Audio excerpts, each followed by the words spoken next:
اس علاقے والوں قبر رسول چ جواب نہیں آیا. چھوٹا حسین بھرال ویدا بھی رہے گلا سنتا بھی رہے اکھی نہیں سامن دے بدل. اس علاقے والے روندا یا حسین اٹھیا بھرا دے مونڈے تے ہتھ رکھ کے آندا ہے پیچھے ہو تو امیر امیراں نو منگن دا ول نہیں آندا غریب جانے غریب دا نانا جانے. آفرین آفرین آفرین. روندا ہویا حسن پیچھے تے حسین اگے ودیا نکا جا ماما لا کے نانے دی قبر تے رکھ کے پیا دے نانا او تا تیرا امیر پتر ہے میں غریب نانا اس تیرے کول رانا ہے میں چند دن دا مہمان امیران دی نبدی ہے نانا غریبان دے دل نرمون دے نے بولو میرا شہنشاہ دا شہنشاہ نانا. سنیو یشیو میرے ذکر دی قسم اللہ جانے شبیر کیڑے رنگ نال وین کی تین محمد دی قبر نو زلزل آئے قبر شک ہوئی ہے واللیل دی ظلفہ لباہر آیا ہے پتران دیاں چوٹیاں تے ہاتھ رکھ کے نبی بیاد نے اپنی مرضی جے اتھے رو یا گھر جاؤ ماں مر گئی دے. آفرین اولاد دا دکھ نہ بیکھو ہر ذاکر پڑھتا ہے امامے نہیں چاہے ایو وجہ ہے پتہ لگے چھوٹے پترین ماں مر گئی یتیم ہو گیا ایو وجہ ہے نالے نہیں سنبھلے امامے نہیں چاہے نانے دی قبر تو پھرا اٹھے نے جنت سردار مدینے دیاں گلیاں پہ بھج دے نے ہوائے چوٹیاں پہ اڑ دیاں نے میری ذاکری دا سونا جملائی گلی دا موڑ والے نے حسن دے دامن چھکی آئی ہے مڑ کے ویکھے تے شبیر نکے نکے ہاتھ بن کے پیادائی بھائی جے میرے نالوں پہلے پہنچوں اماں نو آکھیں جلدی نہ کرے غریب بھجدہ آندا اماں نو آکھیں آون دے میں تیرا مسافر بجڑا. آفرین آفرین آفرین. سونا پہ روندے ہو بچے پہ روندے پیروزن سارے پہ روندے نے حرکتے میری نگاہیں میری ذاکری نے ایک کرم ہے توڑے تیال محمد دا کیوں نہ رومن سنی ہوئی یا شیعہ کوئی شیعہ دی دھی دا دکھ نہیں ایتے مصطفیٰ دی دھی دا میں دکھ پیا پڑ چلو ماتم گناہ ہوئے گا تو انہی فقہ چ رومن تے گناہ کوئی نہیں اپنے دھیاں دے دکھاں تے رون دے ہو محمد دی دھی دا دکھ ہے. اور حل کے بار گئے رسالت دی چکاں سم مودت فی القربہ دا ضرور بھیجو آگے حویلی زہرہ دا دروازہ آیا اگے بڑا بھرائی پہلے حسن دروازہ کھولے جی میں محسن سادات شجی کھانا چاہ کے کھلوتی آئی حسن دے چہرے تے نگاہ پہ یہ وے کیا دے بسم اللہ کھانا دے وا ایڈے ایڈے موٹے اتھر حسن دے بہرائے انفضال وے کیا دے نہ ازما ہوک تے ڈالی لگی ہوئی ہے کیویں کرا کھانیاں دے بغیر نبدیے ماواں دے بغیر سانو نانے دا چھوڑے ہسی یتیم ہو گیا ہن کھانے چنگے نہیں لگدے کتھے میری ماں بطول فرمایا سامنے کمرے حسن امام شاہ جی ٹرن لگے تے فضا سامنے آ کے دی نہیں مولا مولا میں تے کنیزہ میری تے جرت نہیں آ گئی میرا دروازہ کوئی نہ کھولے اے جملہ سن کے علی دا میر پتر دیوار نال بے کے رونا شروع کیتے جڑا بندہ ہن تک نہیں رنا ہوئے شیعہ ماں آغوش شیعہ جو جوان ہوئے میں او دی ہنج دا زامینہ اتنی دیر نو شبیر حسن حسین اندر داخل ہوئے اس علاقے علیہ فضا حسن ہوئے کہ شاہ جی کھانے پوچھیں توڑی جدی قسمیں فضا دی نگاہ حسین دے چہرے تے پئیے کھانے بھول گئے حسین دا چہرہ وے کے پیا دے بسم اللہ پانی دے وا رو رو کے پیادہ تریتا دادی ہے پیواوے ڈالی اماں جو مر گئی. آفرین چھوڑ پانی میری اماں کتھے فرمایا سامنے حجرے ٹرن لگے شبیر تے فضا سامنے آ کے دی نہیں مولا مولا دا حکم ہے میرا دروازہ کوئی نہ کھولے. ایک گل سن کے حسن امام چپ کر گئے کربلا دا غریب دو قدم پیچھے ہٹے ہے فضا دا چہرہ ویکھ دل من ویکھ میں غریب ہاں صرف میں نے اتنا دس اماں منع کیتا ہے سارے آنوں یا صرف میں ہون جنہ بندیاں دے ذہن وچ میرا پہلا جملہ ہے قدمہ تے ہتھ لا کے فضا دی میں تے کنیزہ میں کیویں چھپاواں ٹر دی واری آدی رہی ہے غریب ہے چھوٹا ہے میری میت نہ آوے منبر دی قسم نکے نکے ہتھ شاہ جی سر تے رکھ کے رونا شروع کیتا ٹردا ٹردا دیوار نال مٹی تے بیٹھے وقت نہیں اٹھیا کدوں تائیں نہیں اٹھیا میں سیدہ میں وعدے نال پیانا غسل ہوندا رہیا غریب نہیں اٹھیا، کفن ہوندا رہیا، شبیر نہیں اٹھیا۔ آخری ودا واسطے جنازہ تیار ہویا، والی ولایت دے رہے حلمو وتزودوا عن زیارت امکم یا اولادی، آؤ ماں دا منہ ویکھو، میں تہاڈی ماں دا جنازہ چاہواں۔ ہر کوئی آیا، پہاڑ لیا، شبیر نہیں آیا۔ علی حیران ہو کے دن سارے آئے ہو میرا چھوٹا سردار کیوں نہیں آیا میرا شبیر؟ حسن ویکھ کے دن بابا وہ سامنے دیوار نال مٹی تے بیٹھے، والی ولایت نال ہے نہیں، سبلے کائنات دا امیر اتھے آئے جتھے غریباں دا غریب مٹیاں تے بیٹھا، چھوٹے جے حسین دے سامنے بیٹھ گیا، دن اٹھنا ماں نو مل، میں کوئی نہیں ملنا،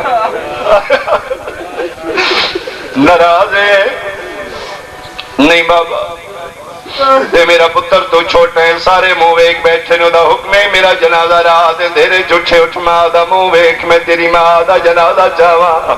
جڑے ماتمی بیٹھے ہو نکے جے ہاتھ نال اشارہ کر کے دے چالو جنازہ، میں کوئی نہیں ملنا۔ علی رو کیا دن وجہ کے تلے منہ کر کے دے بابا اج پتہ لگا ہے حسن امیر ہے میں غریبا، امیرہ نو کوئی منع نہیں کردا بابا، سارے دے زور غریبہ تے لگ دے بابا، میں اماں منع کر گئی ہے اے نہ آوے، علی دیا چیخاں نکلیں پتر نو سینے نہ لا کیا دن انج نہ کر میرا پتر اٹھ ماں نو مل۔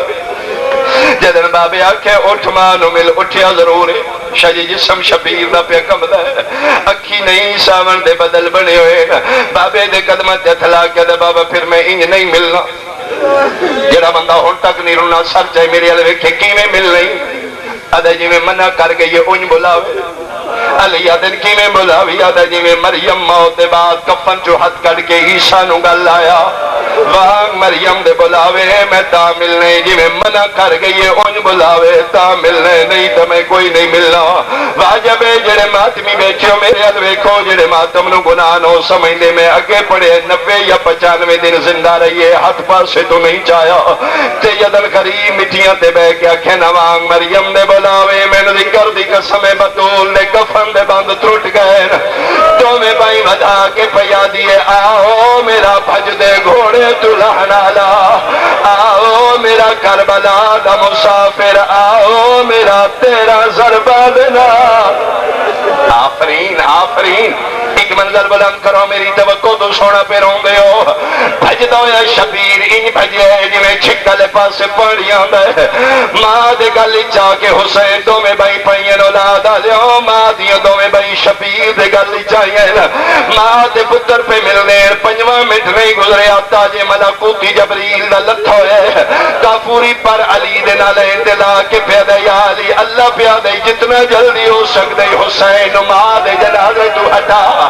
کیوں جبریل اللہ پیادہ انہیں غریب ملدہ رہا، میرا عرش ڈھانڈا لے، میری کائنات اچ زلزلہ آیا ہوئے، میری جنت اچ نبیاں دے وین بلند ہوئے، ممبر دی قسم نگاہ امامت نال شجی شبیر دے بابے نے کائنات دی نگاہ چہل چل ویکھیے، ٹرتے ہوئے علی پتر نو آ کے مونڈیا تو پکڑے، جی میں ماں دے اتے جھکیا پہ آئی ہے، مونڈیا تو شبیر آ کے پکڑ کیا دن بس کر حسین صبر کر، میرا پتر تو صابران دا سلطان، میرا پتر جو تو ڈھیر سارا رونا ہے، حوصلہ کر، عجیب ماں دے گل چبائی نہیں کنیو، علی رو رو کے بوسے دے دے کے پیادن بس کرو میرا صابران دا سلطان، بس کرو میرا غریبان دا غریب، حالے بھی باپ ماں دے گل چبائی نہیں کنیا، اس لے کٹیاں جدن علی رو کے دن بس کر، او بیک زینب دے بال کھلے ہوئے نہیں، ممبر دی قسمیں بیردنا سڑ کے ماں دے گل چبائی کردا ہے، بابے دے گل لگدا ہے، ختم ہو گئے میری پڑھائی سے جملے تے ممبر چھوڑے نالا، سنیوں یشیوں رل کے آنکھوں مولا حسین ہے تے تو غریب، مولا ہے تے تو مظلوم، لیکن مولا آج تو اڈے چنگے مقدر، آخری ویلا ماں دا جنازہ تن ماں دے جنازے تو ہٹا میرا لبا بہا، نہیں جڑے بندے ماتم کرنا چاہتے ہو سر چو میرے حل ویکھو، مولا ہے تے تو غریب لیکن آج تیرے چنگے مقدر، آخری ویلا ماں دا جنازہ تن بابے منتا نال ہٹایا، بابے پیار نال ہٹایا، ترلیا نال ہٹایا، بندے آدھنے شیعہ کیوں رون دینا، ممبر دی قسم اسی تاروں نے حسین ہٹا منالا بابا تا محرم آئی پیو پہ امرید آئی 4 سالان دی دھی آئی، پیو دے قاتل قاتل دے سامنے ہاتھ بن گیا دیا نہ مار میرا غریب بابا بات سجے کھلو کے پیا دیا نہ مار دھیا دے سامنے پیو نہیں مرینے سکر دی قسم پہلے پیو دے قاتل دیا سیدزادہ منتا کی دین حرام زادے دا دل نرم نہیں ہویا دھیا ہی کتھو تھی اس برداشت کرنا ہی پنجویں ضربات شمر خنجر بلند کیتا ہے اجے شمر دا خنجر حسین دی گردن دے نہیں آیا اصغر دی بہن دا گل بابے دے گل دے آ گیا ہے شمر الوے کے پیا دی مار نہیں تے پہلے میں نو مارو وقت میرا بابا مارے سیدانہ تشریف فرمائے ماتمیوں جے اجازت دیو میرے وے دعائیں پڑھا جی میں مقتل وچ لکھی ہوئی ہے آج نہیں پڑھنی تے میں قدم پڑھنی ہے من منبر دی قسم حرام زادے دا ہاتھ رک گیا ہے ویکھے حسین دے گل تے معصومہ دا گل ہے شاہ جی من معاف کرنا کتے دے پتر خنجر سر چھوڑے ہے منبر دی قسم کھبے ہاتھ نال اصغر دی بہن نو پکڑے ہے سجے ہاتھ نال تماچا مار کے دے پیچھے ہو اج اسی جمعے دی نماز پڑھنی ہے اور معصومہ نہیں بھجی ہے جتھے بن باز والی لاش آئی چاچے دے کول کھلو کے پیا دیے پیاسا یا کٹ کٹ آئے قتل کرے دئی میرے پیو کو شمر کمینہ پیا تڑپ دے بابا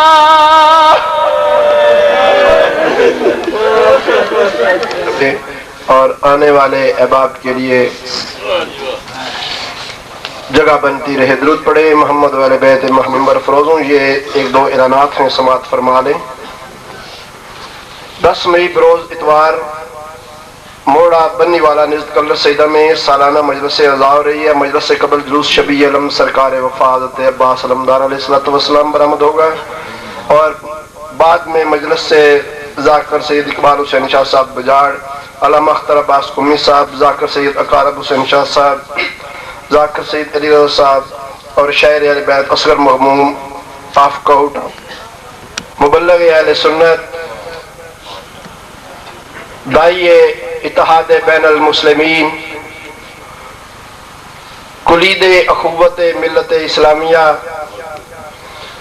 زینت سادات سرکار علامہ پیر صاحب سید آصف گیلانی فضائل مسیح محمد و اہل بیت محمد علیہ السلام کی سعادت کے لیے ممبر افروز ہوتے ہیں ان کی آمد سے پہلے میرے ساتھ پرجوش انداز میں نعرے لگا کر ان کا استقبال فرمائیں نعرہ تکبیر نعرہ رسالت نعرہ حیدری علی کو ماننے والا عقیل ہوتا ہے علی کو ماننے والا عقیل ہوتا ہے حقوق بنت نبی کا وکیل ہوتا ہے زمین کو چھوڑ فضاؤں میں بھی چلا جائے وہاں بھی دشمن زہرا ذلیل ہوتا ہے نعرہ حیدری جناب سید آصف گیلانی صاحب ارے آقا حسین علیہ السلام سجایا گیا ہے کائنات کا یہ واحد ایسا دربار ہے کہ جس دربار میں کسی بھی مکتبہ فکر کا کوئی بھی انسان خلوص نیت سے آ جائے اور اس دربار کو وسیلہ بنا کر اپنے رب سے جو بھی دعا کرے اللہ اس دربار کا صدقہ اس کی ہر دعا قبول کر لیتا ہے آئیے مل کر بانی ذکر جناب چودھری افتخار حسین صاحب متظلہ والی کے خاندان کے تمام مرحومین کے لیے بالخصوص شہدائے چکوال کے بلندی درجات کے لیے اور پیر و مرشد حضرت بابا سید حسن ناصر سرکار متظلہ والی کے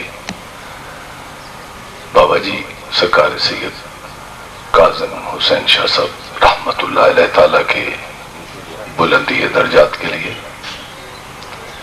اور میرے سمیت جتنے بھی ہم سب یہاں تشریف فرما ہیں اپنے سب مرحومین کے لیے چونکہ سخی کا دربار ہے بھیک سب کو ملتی ہے، ان کے لیے بھی کہ جن کا کوئی فاتح کہنے والا نہیں ہے، ایک دفعہ الحمد شریف اور 3 دفعہ کل شریف پڑھ دیجئے۔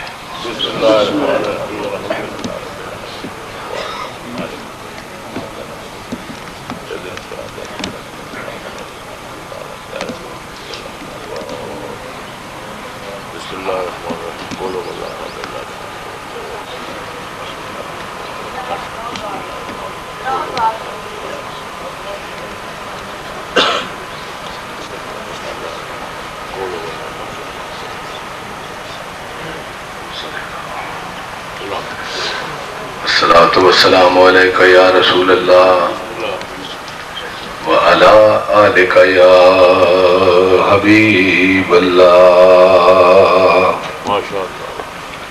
بسم اللہ الرحمن الرحیم۔ واجب الاحترام پیر طریقت، رہبر شریعت، قدوۃ السالکین، جناب محترم پیر سید حسن ناصر مقدس اللہ علی سجادہ نشین دربار عالیہ چوہا خالصہ شریف،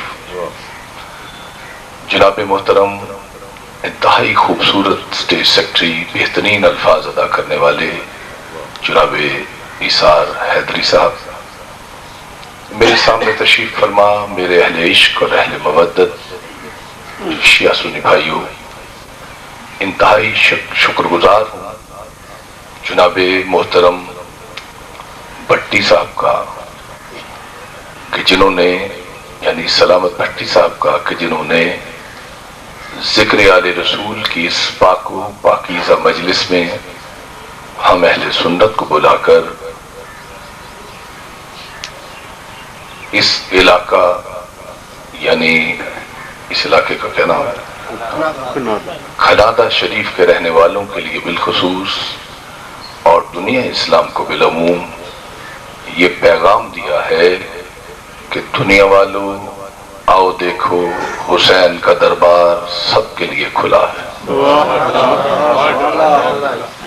کائنات کا یہ واحد دربار ہے جس دربار میں آنے والے سے یہ نہیں پوچھا جاتا کہ اے آنے والے تو سنی ہے کہ دیوبندی ہے، بریلوی ہے کہ جھگڑالوی ہے، اہل حدیث ہے کہ وہابی ہے، یہ تو اسلام کے فرقے ہیں، سب یہاں آ سکتے ہیں جب جب عقل آ جائے۔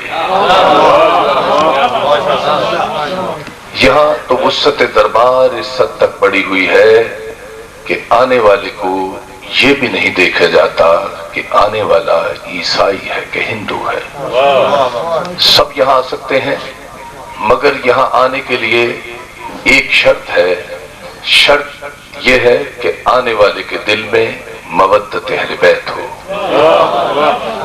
عشق اہل بیت ہو، معرفت اہل بیت ہو تو وہ یہاں آ سکتا ہے، اگر یہ نہیں تو پھر اللہ ہی نہیں چاہتا کہ کوئی رجس یہاں ہے۔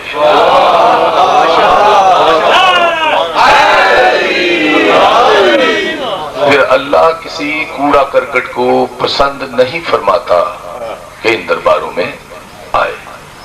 برادر اسلام، قرآن کریم میں اللہ تبارک و تعالی فرما رہا ہے ان الدین عند اللہ الاسلام، اللہ کو جو دین پسند ہے وہ اسلام ہے۔ اسلام دین امن ہے، اسلام سلامتی سے ہے، اور اس مذہب کو جو دین اسلام ہے کوئی نیا مذہب نہیں ہے، حضرت آدم علیہ السلام بھی اسی دین اسلام کو ہی لے کر آئے تھے، حضرت نوح بھی اسی دین اسلام کو ہی لے کر آئے تھے، یہاں تک کہ عیسیٰ تک اور حضور صلی اللہ علیہ وآلہ وسلم اسی اسلام کو ہی لے کر آئے تھے جو اس وقت سارے مسلمان اسلام اسلام اسلام کر رہے ہیں، اسلام کو ماننے والے ہیں، اسلام سے محبت کرنے والے ہیں، اور جو اسلام کو مانے اسے مسلمان کہا جاتا ہے۔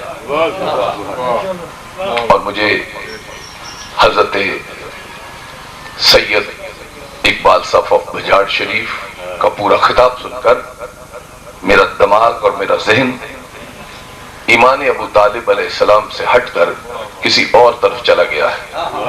حالانکہ میں موضوع یہ سوچ کے آیا تھا کہ میں کل ایمان کے والد گرامی حضرت ابو طالب علیہ السلام کی بارگاہ میں حاضری دوں گا، اس لیے کہ اس بارگاہ میں حاضری دینے سے اللہ ہر دعا نہ صرف قبول کرتا ہے بلکہ 19 سال سے میرا یہ تجربہ ہے کہ اگر کسی کہاں اولاد نرینہ نہ ہوتی ہو تو وہ یہ عمل کرے جو بھی میں عرض کروں گا. اگر کسی کے کاروبار تنگی آ گئی ہو تو یہ عمل کرے جو بھی میں بتاؤں گا. اگر کسی کے گھر میں بیماری ہو، بھوت پریت کا سایہ آ جائے، بچے نالائق ہوں، پڑھتے نہ ہوں، محلے اور گلی میں جھگڑا رہتا ہو، یا خوف و سفر میں یا کاروبار میں گھاٹے کا خطرہ ہو، تو ہر روز صبح کی نماز کے بعد 2 رکعت نماز ہدیہ حضرت ابو طالب علیہ السلام پڑھے.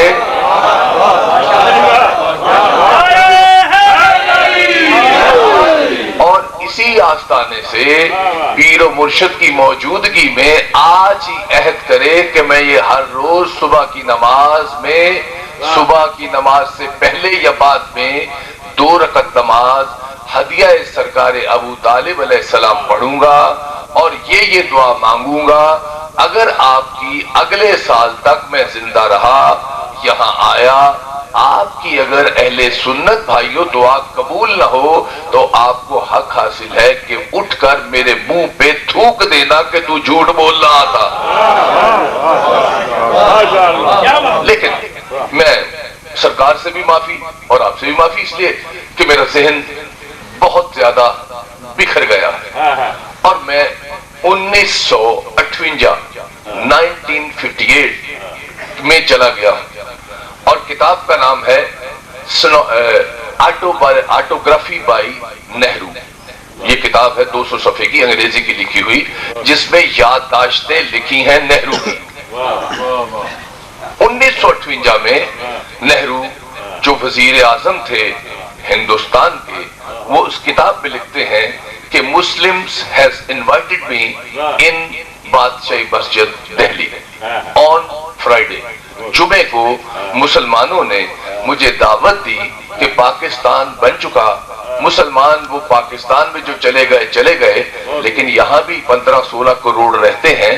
آپ چونکہ سب کے وزیر اعظم ہیں اس لیے آپ دہلی جامعہ مسجد بادشاہی مسجد میں جمعے کے روز تشریف لائیے. His Excellency Nehru has accepted their invitation. اور وہ اپنے وقت مقرر پر جب پہنچے تو بادشاہی مسجد خوب بھری ہوئی تھی، دل دھرنے کو جگہ نہ تھی. اس وقت کے امام عبداللہ شاہ بخاری تھے، آج ان کے بیٹے امام ہیں. وہ لکھتے ہیں کہ انہوں نے آ کر اپنے خطاب میں ہمیں خوش آمدید کہا اور انہوں نے کہا ہم بڑے شکر گزار ہیں وزیر اعظم ہندوستان کے کہ جو ہماری دہلی مسجد میں جمعے کے روز یہاں تشریف لائے، اور ہمیں یقیناً ان کے آنے سے ایک تقویت ملی ہے کہ وزیر اعظم نہرو مسلمانوں سے بھی اتنی ہی محبت کرتے ہیں جیسے باقی قوموں کو جو ہندوستان میں بستی ہیں ان سے محبت کرتے ہیں. ہم چاہتے ہیں کہ اب ہم اکٹھے رہیں اور ملک کی ترقی کے لیے کام کریں. اب جناب وزیر اعظم سے ہم درخواست کرتے ہیں کہ آپ بھی آئیے اور آپ پر خطاب سے کچھ ہمیں ارشادات فرمائیے. نہرو کہتے ہیں کہ اس کتاب میں لکھتے ہیں کہ I stood up and come on dice and tried to deliver my speech. میں نے اپنی تقریر کا آغاز کیا اور آغاز میں نے قرآن کے اس لفظ سے کیا، الحمدللہ. آپ کے ذہن میں علامہ بجاڑ صاحب کی تقریر رہنی چاہیے، وہ ضروری ہے. اگر وہ نہ رہے گی تو پھر ظاہر ہے یہ تقریر کا موضوع نہیں ہے، یہ نان ٹیکنیکل موضوع ہے جو میں نے چھیڑ لیا ہے. اس لیے آپ، اور پھر آپ کو پتا ہے کہ جہاں سرکار تشریف فرما ہوں وہاں اہل سنت زیادہ آتے ہیں کیونکہ یہ واحد 2 مزار ہیں پورے پاکستان میں. ایک آغا سردار علی جان بادشاہ رحمت اللہ علیہ تعالیٰ دینے والے، اور ایک چوہا خالصہ. ایسے دربار ہیں کہ جن درباروں پر شیعہ سنی میں کوئی فرق نہیں ہے. میں نے اہل سنت دونوں درباروں پہ زیادہ آتے دیکھے ہیں، اہل تشیع بھی آتے ہیں، لیکن اہل تشیع وہ آتے ہیں جن کو ہم حسینی سنی بھی کہہ سکتے ہیں، اس لیے کہ یہاں درباروں والوں میں فرق نہیں ہے. درباروں والے کبھی فرق ڈالتے نہیں. یہ مزارات، ہائے میں کیا آپ کو بتاؤں کہ ہمارے جو سب سے بڑے اسلامیات کے پروفیسر ہیں، ان کا اللہ کرے مجھے نام یاد آ جائے، جو کہ اس وقت ڈین ہیں پنجاب یونیورسٹی میں، انہوں نے ایک مقالہ لکھا ہے 1400 صفحے کا، Why the Islam is being vanished in Montenegro, Dimitrograd and Zagreb and Gibraltar, Spain.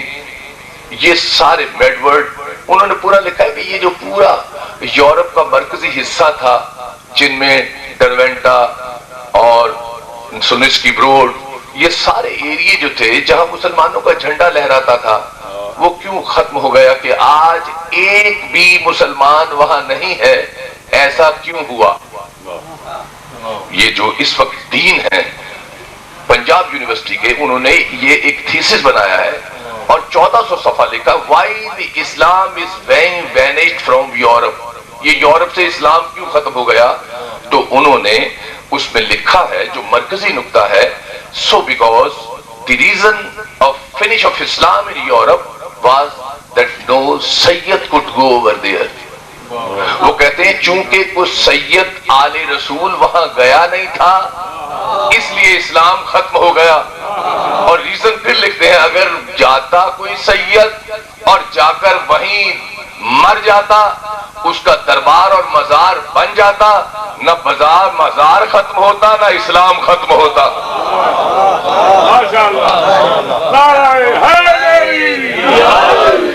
چونکہ سید ہی کوئی نہیں گیا، سب بنو امیہ کے لٹیرے ہی تو گئے تھے، تو جب لٹیرے اسلام کا لبادہ اوڑھ کے جائیں گے وہاں اسلام تھوڑا رہے گا. وہ لکھتے ہیں کہ چونکہ سید وہاں نہیں گیا اور مزار وہاں نہیں بنا، اس لیے اس کی ریزن یہ دیتے ہیں اور بہت سے علاقے بتاتے ہیں، روس کے بہت سے علاقے، بہت سے ملک، وہ بہت سے شہر گنتے ہیں، وہ گنتے ہیں کہ فلاں فلاں فلاں جگہ پہ 100 سال تک غیر مسلم رہے لیکن اسلام آج بھی ہے. کیوں؟ اس لیے کہ وہاں سید گئے تھے. سیدوں نے اسلام کی وہ شکل دکھائی کہ جس میں صرف اور صرف محبت ہی، نفرت نہیں تھی. نتیجتاً اسلام وہاں سے نہ گیا. میں کسی زمانے میں رائے بہت جاتا تھا، ایک زمانہ تھا، اور وہاں کے جو بڑے مشہور مولوی صاحب ہیں پچھلے سال مجھے کہنے لگے، طارق جمیل صاحب کہ پیر صاحب آپ ہمارے پرانے دوست ہیں، پڑھے لکھے ہیں، کبھی آپ رہوٹ میں بہت آتے تھے، آپ کا روحانی وجدانی خطاب بھی چلا کرتا تھا، اب کیا ہوا آپ ہم سے بگڑ گئے، اب آپ کبھی آتے ہی نہیں. میں نے کہا مولانا آتا اس لیے نہیں ہوں کہ میں نے جو دین کا مغز جو پڑھا ہے وہ ہے آل رسول. جو مغز ہے، جو سینٹرل آئیڈیا آف اسلام ہے وہ ہے آل رسول. اور اللہ نے اسلام جو ہمیں دیا ہے وہ اس کی ایک قیمت رکھی ہے، بغیر قیمت نہیں دیا، اس کی ایک قیمت ہے. اب مثال کے طور پہ میں چوہا خالصہ دربار میں جاؤں اور جا کر وہاں سے ایک تو سرکار کی خوبصورت مسند چوری چوری اٹھا کے لے آؤں. یہ مسند بڑی اچھی ہے، اس پر نماز پڑھا کریں گے، بڑا لطف آئے گا. اور سرکار کسی کام جائیں اور میں مسجد چرا کے اپنے ڈرائیور کو کہوں کہ بیٹا یہ لے جاؤ، اچھی مسجد ہے، اس پر نماز پڑھا کریں گے. اور اس کے بعد چونکہ لنگر تو ان کا مشہور ہے، تو جب بڑائی کوئی اچھا لنگر، اچھا زردہ خوبصورت پکا ہوا ہو تو کھا کے میں پیٹ تو میرا بھر جائے لیکن آنکھیں نہ بھری ہوں، تو چوری چوری 2-4 پلیٹیں وہ بھی چرا کے ڈرائیور کو کہوں کو لے جاؤ. اچھا راستے میں جب کھاریاں پہنچوں تو ظہر کی نماز ہو جائے اور میں بچھا کے اچھے طریقے سے نماز پڑھوں اور راستے میں بھوک لگے تو وہ پلاؤ زردہ بھی کھا لوں. مجھے خدا کی قسم آپ بتائیں کسی فقہ میں، فقہ حنفی ہو، شافعی ہو، مالکی ہو، حنبلی ہو یا جعفری ہو، کسی فقہ میں اس جا نماز پر میرا نماز پڑھنا جائز ہے؟ نہیں. اس لیے کہ میں نے چوری کی جا نماز پہ نماز پڑھی ہے، یا عربی کا لفظ استعمال کروں تو غصب شدہ میں نماز پڑھی ہے. اور پھر جو میں نے کھایا وہ بھی حرام، اس لیے کہ چوری کا لنگر کھایا ہے. میرے بھائیوں، اگر میں اجازت لے لیتا یا اس کی نظر نیاز پیش کر دیتا تو وہ سب جائز تھا. اسی طرح اسلام جو اللہ نے دیا ہے، ہر چیز اللہ نے انسانیت کو فری آف کاسٹ دی ہے، اس کی کوئی قیمت نہیں رکھی. لیکن واحد اسلام ہے جس کی قیمت رکھی ہے، اور قیمت بڑی لمبی چوڑی نہیں ہے، صرف چھوٹی سی قیمت ہے. وہ کیا ہے؟ قُلْ لَا أَسْأَلُكُمْ عَلَيْهِ أَجْرًا إِلَّا الْمَوَدَّةَ فِي الْقُرْبَى، کہ میں تم سے کچھ نہیں مانگتا صرف یہ ہوں کہ میری رسول کی آل سے مودت کرو. اگر آپ کو آل رسول سے مودت ہے، محبت ہے، تو آپ کی نمازیں، آپ کی تراویحاں سب قبول ہیں.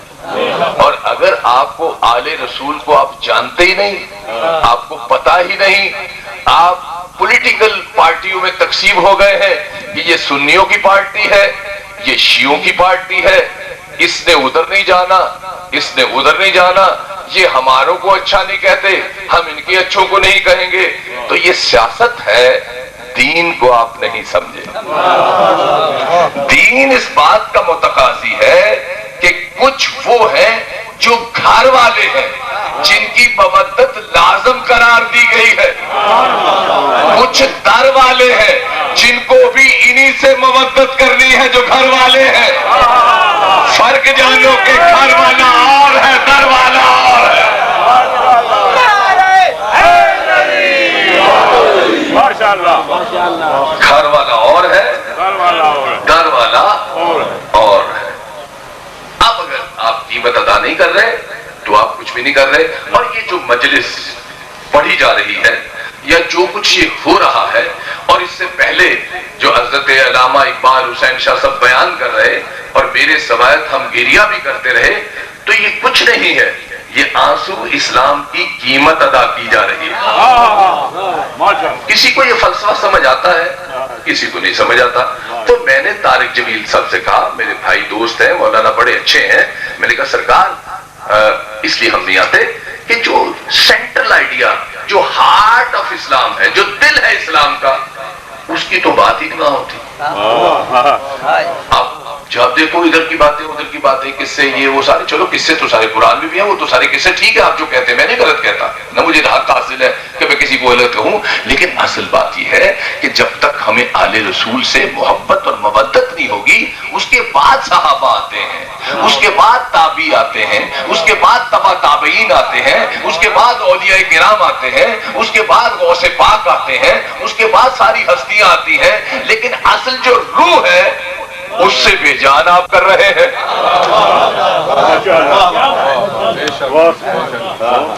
تو انہوں نے مجھے فوری کہا کہ پیر صاحب آپ نے ہماری کتاب پڑھی ہے تبلیغی کورس کی؟ میں نے کبھی پڑھی بھی ہے اور پڑھ کر سناتے بھی رہے ہیں. ایک زمانے میں پڑھ کر لوگوں کو کہتے تھے آؤ میرے بھائیو نماز کے بعد آ جاؤ اور کچھ آخرت کے لیے کام کر لو، تو وہ کس سے سناتے بھی رہے ہیں. کہنے لگے اس میں 2 واقعات آپ نے پڑھے ہیں. میں نے کہا وہ کون سے؟ کہنے لگے سنیے.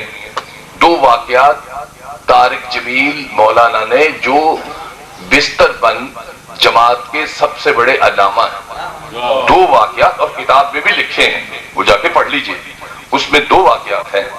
پہلا واقعہ اس میں یہ ہے وہ کہ ایک بار بغداد میں، یہ ویسے تاریخ بغداد میں بھی یہ واقعات ہیں، کچھ سادات حالات کے تحت بہت غربت میں آ گئے، حالات ان کے بڑے خراب ہو گئے. نتیجتاً انہوں نے کہا کہ یہاں ہم عزت دار ہیں. اب حجرہ شاہ مقیم میں پیروں کا بڑا نام ہے، اگر میں غریب ہو جاؤں تو میں کوشش کروں گا کہ وہاں نہ کسی سے مانگوں، لاہور چلا جاؤں، باہر چلا جاؤں؟ تو انہوں نے کہا سیدوں نے کہ اب بغداد میں ہم چونکہ ہماری عزت ہے، وہ تاشکند چلے گئے۔ تاشکند ایک بہت امیر کبیر سخی مسلمان تھا، کسی نے کہا یہ بڑی سخاوت کرتا ہے، اس کے گھر گئے، دروازہ کھٹکھٹایا اور دروازہ کھٹکھٹا کے کہا کہ ہم سید ہیں، بغداد سے آئے ہیں، یہ ہمارے 4 بچے ہیں، ہم میاں بیوی ہیں، اور اپنے مالک کو جا کے کہو کہ ہماری مدد کریں۔ غلام نے اندر بٹھایا، مالک کچھ دیر کے بعد آیا، اس نے کہا کیا بات ہے؟ کہ ہم سید ہیں، حالات بہت تنگ ہیں، غربت بہت زیادہ ہم پہ چھا گئی ہے، ہماری مدد کیجئے۔ انہوں نے کہا ہم آپ کی مدد کس حوالے سے؟ کہا ہم سید ہیں، اولاد رسول ہیں۔ اس امیر کبیر مسلمان نے کہا ہم کیسے مان لیں، کس لکھا دوسرا شخص سید بنا ہوا ہے، ہم کیا آپ کی مدد کریں؟ جائیں، ہم نہیں آپ کی مدد کر سکتے۔ بڑے بے دل ہو کر اٹھے، اٹھ کر گھر سے جب باہر نکلے تو اس سے بھی زیادہ کہیں خوبصورت ایک یہودی کا قصر تھا، یہ اس کتاب میں لکھا ہے۔ وہاں گئے، دروازہ کھٹکھٹایا، یہودی کا غلام اب باہر آیا۔ غلام نے کہا کیا بات ہے؟ کہا ہم مسلمانوں کے نبی کی اولاد ہیں، آپ کے مالک کو ملنا چاہتے ہیں۔ اس نے دروازہ کھولا، بٹھایا، ناشتہ کرایا، خدمت کی۔ یہودی بھی آ گیا، اس نے کہا کیا بات ہے؟ کہا ہم مسلمانوں کے نبی کی اولاد ہیں، ہم پر بڑے کرائسس آ گئے ہیں، غربت نے ہمیں چکی میں پیس دیا ہے، ہم بغداد سے آئے ہیں، ہماری کچھ مدد کیجیے۔ اس نے کہا بالکل فکر نہ کریں، آپ کو کھانا بھی ملے گا، گھر بھی ملے گا، جب تک آپ کا کوئی کاروبار سیٹل ڈاؤن نہیں ہو جاتا ہر طرح کے وسائل ہم آپ کو دیں گے، آپ فکر نہ کریں۔ گھر دے دیا، کھانا دے دیا، پیسے دے دیے، اور بس آپ خوش رہے، آپ کا اپنا گھر ہے، کوئی پریشانی کی بات نہیں۔ اب اس کی کتاب میں لکھا ہے، مولانا نے مجھے خود بھی سنایا، کیا ہے لکھا کہ رات ہو گئی اور رات میں یہودی سو گیا، دیکھا یہودی نے کہ میں جنت میں پھر رہا ہوں،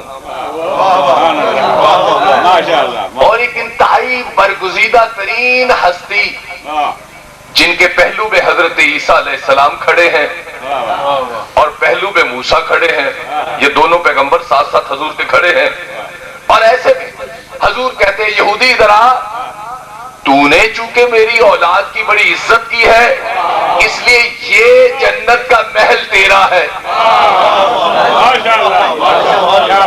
یہ جنت کا محل، اور چل میرے سامنے اندر جا اور دیکھ۔ اب وہ یہودی اندر جاتا ہے اور یہ خواب اس مسلمان کو بھی آ رہی ہے جو امیر کبیر ہے، اچھا وہ بھی جنت میں ہے، اور وہ دیکھ رہا ہے کہ میرا سامنا ہمسائے یہودی ہمارے نبی اسے جنت میں محل دے رہے ہیں اور اسے محل میں سیر بھی کرا رہے ہیں۔ ایسے میں اس نے خواب میں ہی حضور سے سوال کیا اس مسلمان نے کہ یا رسول اللہ یہ غیر مسلم ہے، یہ یہودی ہے، میں مسلمان ہوں، مجھے بھی جنت میں دیجئے۔ کہا کہ میری اولاد تیرے دروازے پہ گئی تھی، تو نے تو اس کی کوئی عزت ہی نہیں کی، نہ گھر دیا، نہ خوراک دی، نہ عزت کی، یہ اگرچہ یہودی ہے لیکن میری اولاد کی اس نے عزت کی ہے تو اس کو ہم جنت میں محل دیتے ہیں۔ یہودی کی آنکھ کھل گئی۔ اب یہودی کی جب آنکھ کھلی، صبح ہوئی، دروازہ کھٹکا، وہ سامنے رہنے والا مسلمان آ گیا، اس نے کہا بھائی یہودی، وہ جو مسلمان 2 بچے ایک میاں بیوی کل آپ کے پاس آئے تھے وہ ہمیں دے دیجئے، ہم لینا چاہتے ہیں۔ کہا کیوں؟ کہا بس ویسے ہی، ہم مسلمان ہیں، وہ بھی مسلمان ہیں، ہم ان کی خدمت کرنا چاہتے ہیں۔ کہ نہیں میں نہیں دوں گا۔ کہ کیوں؟ کہ میں نے کل خواب دیکھا تھا، یہ سارا خواب سنایا اور تم بھی وہاں پھر رہے تھے، اور جو رسول نے تمہیں کہا وہ بھی میں سن رہا تھا، اب میں ان کے پاس جا رہا ہوں تاکہ ان کے پاؤں چوم کر کلمہ پڑھ لوں۔ یہ جو تبلیغی جماعت کے بستر بند مساجد میں جانے والے ہمارے مسلمان بھائی ہیں، ان کی کتاب میں یہ لکھا ہے اور اس میں ثابت یہ کیا گیا ہے کہ جنت میں جانے کا ایک راستہ یہ بھی ہے کہ اولاد رسول کی عزت کرو۔ ایک واقعہ مولانا طارق جمیل نے جو مجھے خود سنایا، اور ایک وہ بھی واقعہ کتاب میں لکھا ہے۔ کیا؟ اب آپ کا ذہن سرکار کی طرف رہے، یعنی اپنے آپ کو لے جائیے آپ چوہا خالصہ کے دربار طریقت پر۔ اس کتاب میں لکھا ہے، اور مولانا نے مجھے خود بھی سنایا، جو تبلیغی بھائی یہاں بیٹھا ہو، اکثر بیٹھے ہوتے ہیں، ان سے ٹیلی فون پہ پوچھ بھی لیجئے کہ پیر آصف علی گیلانی کو آپ نے یہ سب کچھ سنایا تھا۔ اور پیر آصف علی گیلانی کو چھپا ہوا آدمی تو ہے نہیں، اس لیے کہ جو سنی ہو، سلسلہ قادری سے تعلق رکھتا ہو، حجرہ شاہ مقیم کا پیر ہو، 584 گدی طریقت کی جن کی بیعت ہو، اگر وہ مجلس حسین میں آتا ہے تو کوئی وجہ ہے۔ اتنا کوئی مگر کچھ نہ ملتا، ہم آنے والے نہیں ہیں، پیر کہاں آنے والے ہیں؟ یہ پیر اور ہیں، ہم پیر اور ہیں۔ یہ حقیقی پیر، ہم دنیا دار پیر ہیں۔ میں سچی سچی باتیں کرتا ہوں، مجھے کوئی اس میں کوئی خوف بھی نہیں آتا، میں صاف باتیں کرتا ہوں، جو صاف ستھری باتیں ہیں، جن میں کوئی نہ کسی کو خوش کرنے کے لیے نہ کسی کو ناراض کرنے کے لیے، جو حق ہے وہ بولتا ہوں، اور صرف مقصد حیات یہ ہے کہ حسین کی ماں ہم سے خوش ہو جائے۔ اس کے علاوہ کچھ، اس لیے کہ حسین کی ماں اگر راضی ہو گئی تو بچ گئے، اور اگر وہ ناراض ہو گئی تو مر گئے۔ یہ ذہن میں رکھیے۔ اب دوسرا واقعہ سنیے، اسی کتاب میں لکھا ہے، اور یہ قصص الانبیاء میں بھی ہے، یہ جو میں سنا رہا ہوں۔ حضرت موسیٰ عرش پر گئے، اللہ سے باتیں کرتے رہے کہ اللہ بار بار تیرے پاس آتا ہوں، تیری یہ دنیا کی سیر کرنا چاہتا ہوں، مجھے سیر کرا۔ کہا یہ تو بڑی معمولی سی تیری خواہش ہے موسیٰ، جبریل سیر کراؤ میرے کلیم اللہ کو۔ جب دنیا کی سیر کرائی تو اتنی بڑی دنیا میں معجزات اور دنیا میں درخت پہاڑ نہ جانے کیا کیا چیزیں دیکھ کر موسیٰ اتنے پریشان ہوئے کہ جب دنیا کی سیر کمپلیٹ ہوئی تو ہاتھ پکڑ کے سر کو بیٹھ گئے، یہ جبریل، اللہ کی جو دنیا بہت بڑی ہے، یہ تو بہت بڑی دنیا ہے، میں تو حیران ہے۔ تو جبریل نے کہا اللہ کا حکم ہے کہ ہمارے کلیم کو لے کے گئے۔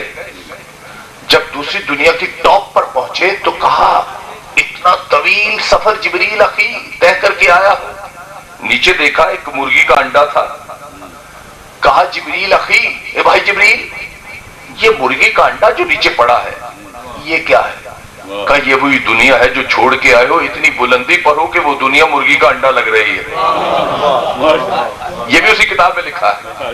اچھا، ساری دنیا جو دوسری چل کے پھر کے دیکھی تو آخری لفظ یہ کہا، قصہ بہت طویل ہے لیکن میں مختصر کرتا ہوں، کہا کہ جبریل یہ دنیا اتنی بڑی ہے، وہ پہلی دنیا تو اس کے آگے کچھ بھی نہیں۔ کہا اللہ نے کہا تیسری دنیا بھی دکھاؤ۔ جب تیسری دنیا پہ گئے تو تیسری دنیا دیکھی تو اور پریشان ہوئے کہ دوسری دنیا تو کچھ بھی نہیں، حتیٰ کہ 7 دنیایں حضرت جبریل نے حضرت موسیٰ علیہ السلام کو دکھا دی۔ جب 7ویں دنیا پہ گئے، جناب حضرت علامہ ڈھکو صاحب آ گئے۔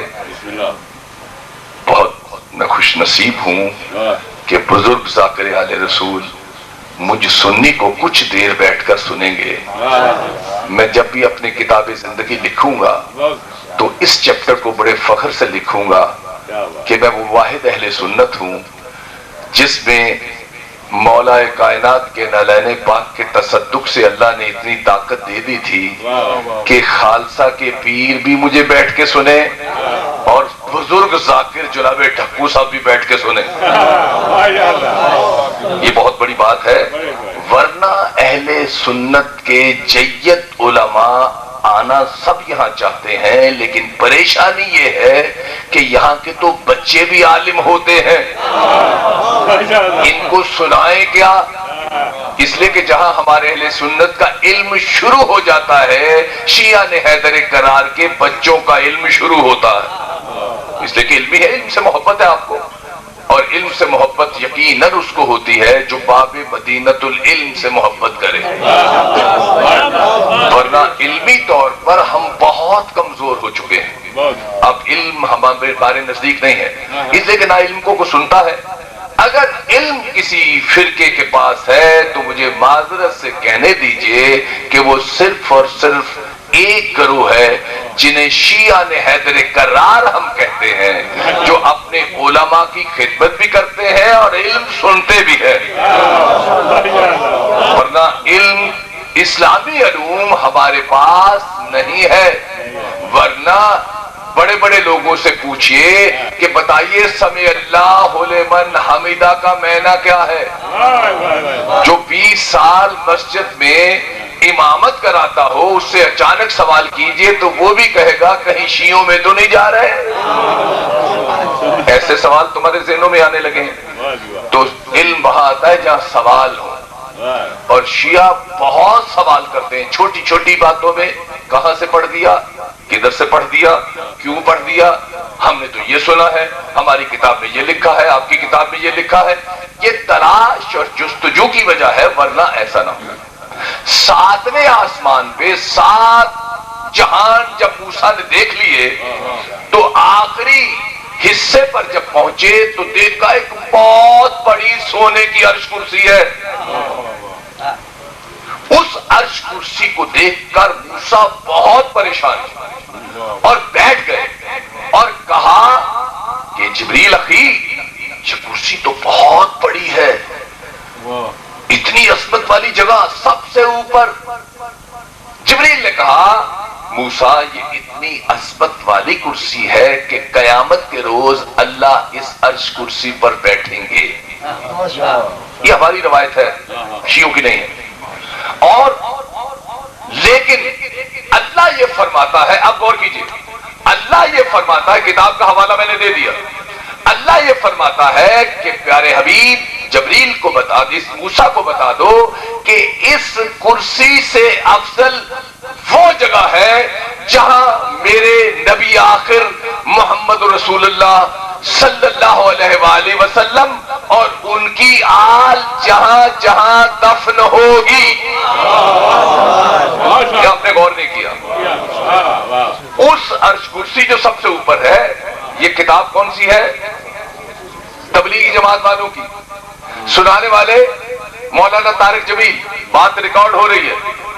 وہ کہتے ہیں کہ جو سب سے افضل ترین کرسی ہے، جو کائنات میں سب سے افضل ہے، لیکن جبریل موسیٰ سے کہہ رہا ہے کہ اس سے بھی کہیں زیادہ افضل وہ جگہ ہے جہاں میرے نبی آخر اور جہاں جہاں میرے نبی کی اولاد دفن ہوگی۔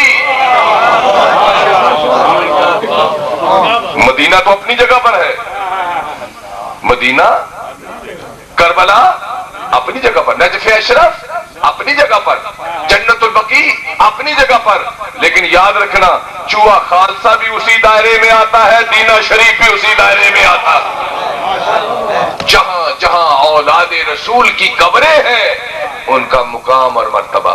یہ دو واقعات، اس سے کیا ثابت ہوا کہ آل رسول کا مقام اور مرتبہ بے پناہ ہے، ان کی عزت کرنی ہم پر واجب ہے۔ اب نہرو کی بات سن لیجئے، نہرو کیا کہتا ہے؟ الحمدللہ، اللہ اکبر، ایک دم پوری دہلی جامعہ مسجد میں شور ہوا، سبحان اللہ سبحان اللہ، اللہ اکبر، کیا کہنے کیا کہنے، ایک ہندو وزیر اعظم اور قرآن کا پہلا لفظ۔ جب اللہ اکبر سبحان اللہ کے نعرے کام ہوئے، گرد بیٹھی تو اس نے پھر کہا الحمدللہ، اس سے پھر اور ایک بار اسی طرح سبحان اللہ اللہ اکبر نعرے تکبیر کے نعرے لگنے شروع ہوئے۔ نتیجتاً جب تیسری بار پھر نہرو نے کہا الحمدللہ تو ایسے میں پھر اللہ اکبر کے نعرے لگے، مگر بہت کم۔ لوگ سوچنے لگے کہ نہرو کی کچھ مرضی اور ہے، inside there is something، کچھ کہنا چاہتا ہے، جو 3 بار اس نے الحمدللہ کہہ دیا، آگے بات ہی نہیں بڑھا رہا۔ جب خاموش ہوئے تو اس اس نے کہا مسلمانوں تمہاری ہولی بک قرآن جو ہے اس میں پہلا لفظ جو ہے الحمدللہ، جس کا مطلب یہ ہے تمہارے ترجمے میں اللہ تیرا شکر ہے، یہی ہے۔ لیکن میری وید میں جس کو ہم ایشور کہتے ہیں یا پرماتما کہتے ہیں یا گاڈ کہتے ہیں، اس کا مطلب یہ ہے کہ اے ایشور، اے پرماتما، اے پربھو، اے گاڈ تیرا شکر ہے۔ کیا ہوا؟ تیرا شکر ہے۔ تو میں یہ کہہ رہا ہوں اے پربھو، اے گاڈ، اے پرماتما، اے ایشور، تیرا شکر ہے کہ میں مسلمان نہیں ہوں۔ اس لیے کہ مسلمانوں، جامعہ مسجد میں دہلی میں بیٹھے ہوئے لوگوں، اگر میں مسلمان ہوتا تو میں بھی حسین کے قاتلوں میں ہوتا۔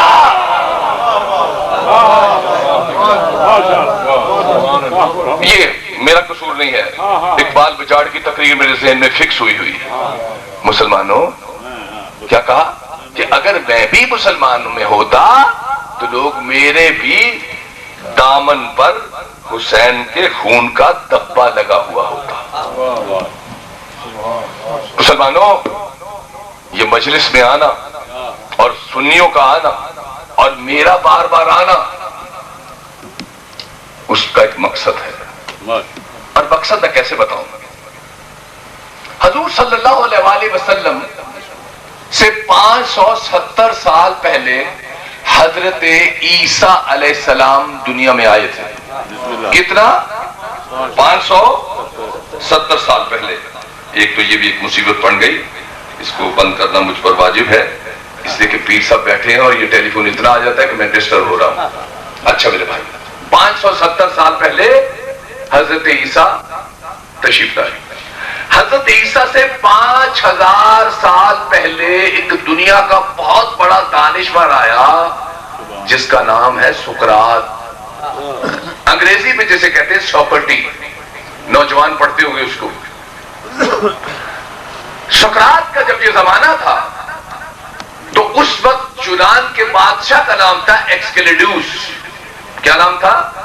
ایکسکیلیڈیوس اس وقت بادشاہ تھا حضرت عیسیٰ سے 5000 سال پہلے، اور اس وقت یونان کا جو مذہب تھا وہ تھا، ان کا خدا کا نام تھا گیناڈوس۔ گیناڈوس کو خدا مانتے تھے، اور یونان ایتھنز میں آج بھی اس کا سب سے بڑا وہ گرجا ہے جس میں کبھی گیناڈوس کا بت پڑا ہوتا تھا۔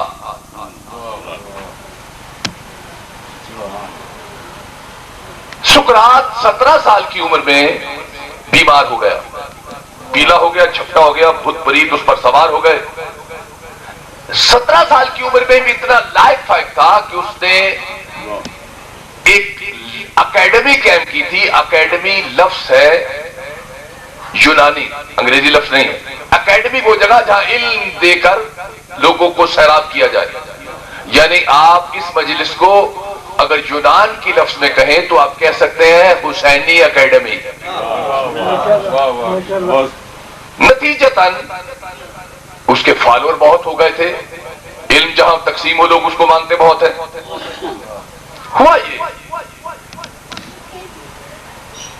کہ جب اتنا بیمار ہوا کہ اس کے شاگردوں نے اس کے باپ کو کہا کہ اس کا علاج کیا جائے، ایسا نہ ہو کہ سقراط مر جائے، تو سب نے کہا کہ اس کا علاج یہ ہے کہ گیناڈوس کے مندر میں سقراط کو لا کے پھینکا جائے، اور وہاں جو لاکھوں کروڑوں سانپ رہتے ہیں اس کے جسم کو چاٹیں گے تو اس کا کینسر، اس کا سرطان، اس پر جو بھوت پریت چڑھ گئے ہیں وہ ختم ہو جائیں گے۔ یہ اس وقت کا رواج تھا کہ جو لاعلاج مریض ہو جاتا تھا اسے گیناڈوس کے مندر میں ڈالا جاتا تھا، اور گیناڈوس کے مندر کے سانپ اس کے جسم کو چاٹتے تھے اور وہ ٹھیک ہو جاتا تھا۔ ایسے میں سقراط کہ والد نے کہا اے سقراط بیٹا تو مر جائے گا، میں تجھے گیناڈوس کے مندر میں لے کے جانا چاہتا ہوں. لیکن سقراط کہتا تھا اے میرے بابا میری بیماری ایسی نہیں ہے کہ مجھے گیناڈوس کے مندر کے سانپ میرے جسم کو چاٹ کے میرا کینسر دور کر دے، میری بیماری کچھ اور ہے. لیکن جب ضد کرنے لگا تو سقراط کے شاگرد اس کے عزیز و کرما اس کے گلے میں اس کے باپ نے رسا ڈالا اور کھینچتے ہوئے یونان کے بازار میں جب لے کر جا رہا تھا، ایسے میں اس کے دوست اس کو دھکا دے رہے تھے تو اس نے اپنے باپ کے ہاتھ کا رسا پکڑ کر زور سے کھینچ کر کہا اے میرے بابا مجھے وہ بیماری نہیں ہے جو میرا گیناڈوس کے مندر کے ساتھ میری بیماری کا درست علاج کر دے، میں اس کا بیمار ہوں، میں اس کو مان رہا ہوں جو میرے بعد ہزاروں سال میں شام کے بازار میں زنجیروں سے کھینچا جائے گا، جس کا نام عابد بیمار ہے. 5570 سال پہلے سقراط حسین کے بیٹے کی ولایت کا اقرار کر رہا ہے. مسلمان ابھی یہ پڑے ہوئے ہیں اہل بیت کیا ہے، یہ ہے کیا ہے. میں حیران رہ جاتا ہوں کہ ان ہستیوں کو، اور میں جب گبن کو پڑھتا ہوں اور اس کی کتاب دی اسلام تو اس میں وہ لکھتا ہے کہ when I read out نہج البلاغہ، جب میں نے نہج البلاغہ پڑھی and I emphasize in this universe، جب میں نے اس جہان میں پورے یونیورس کو غور کیا اور نہج البلاغہ پڑھی تو I too come on this conclusion whether Ali has made this universe or if Ali has not made, when it was taking place this universe Ali was witnessing that. وہ کہتا ہے کہ میں نے جب نہج البلاغہ پڑھی اور پڑھ کر اس یونیورس میں غور کیا تو اس نتیجے پر پہنچا یا تو اس کائنات کو علی نے بنایا ہے، جب بن رہی تھی علی دیکھ رہا تھا.